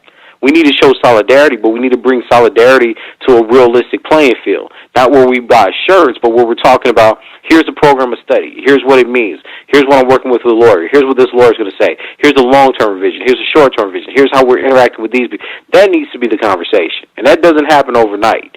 That means that you have to dedicate yourself in everything that you do from here on out about trying to figure out the deaths of black people, or how to organize or help the black community.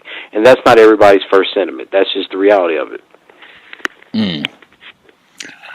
I will read the sentence again. I think it has a lot of value for what we have been discussing. And unfortunately, this is core aspect of what racism, white supremacy is all about. Because black men die and black men are decentered as the normative subject of thinking, there is a collective forgetting that collapses them to their corpses and not their activity. A lot of that this summer. Suspect that will continue as long as this system is in place. Dr. Tommy J. Curry. I'm super thankful we could have you on the program this evening. Tech issues. Sorry about the mix-up.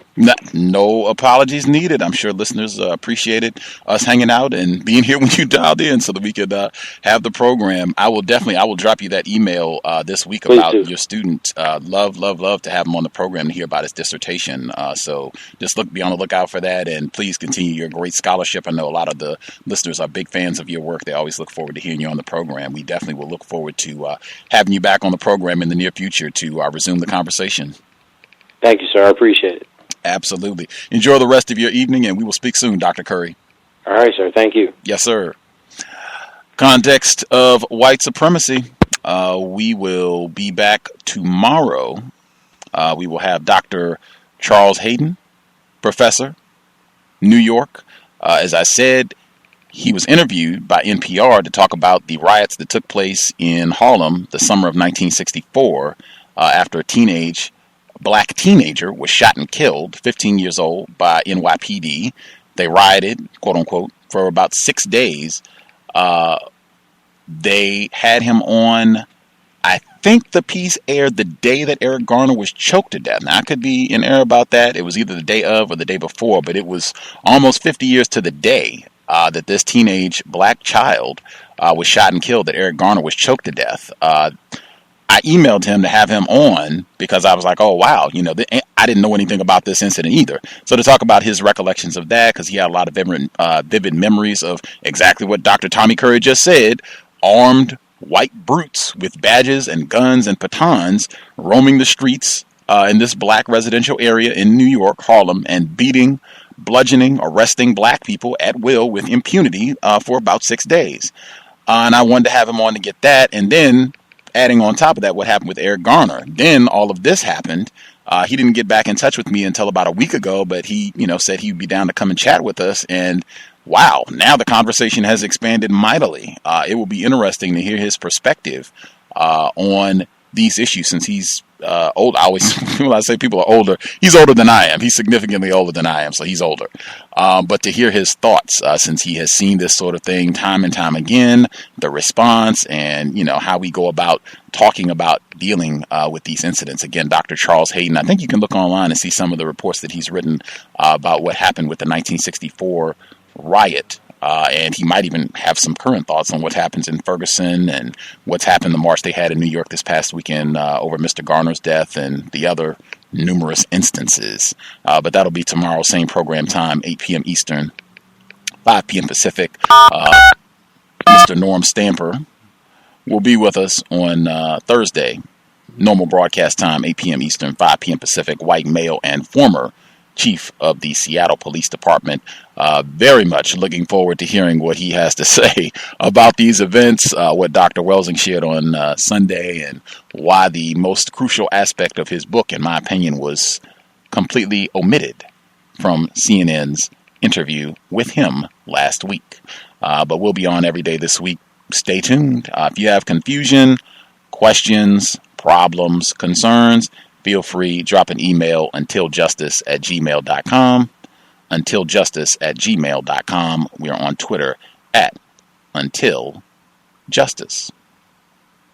Invest if you think the program is constructive. Racism-notes.blogspot.com. Racism-notes.blogspot.com. Listener supported. Counter Racist Radio. PayPal is in the top right corner.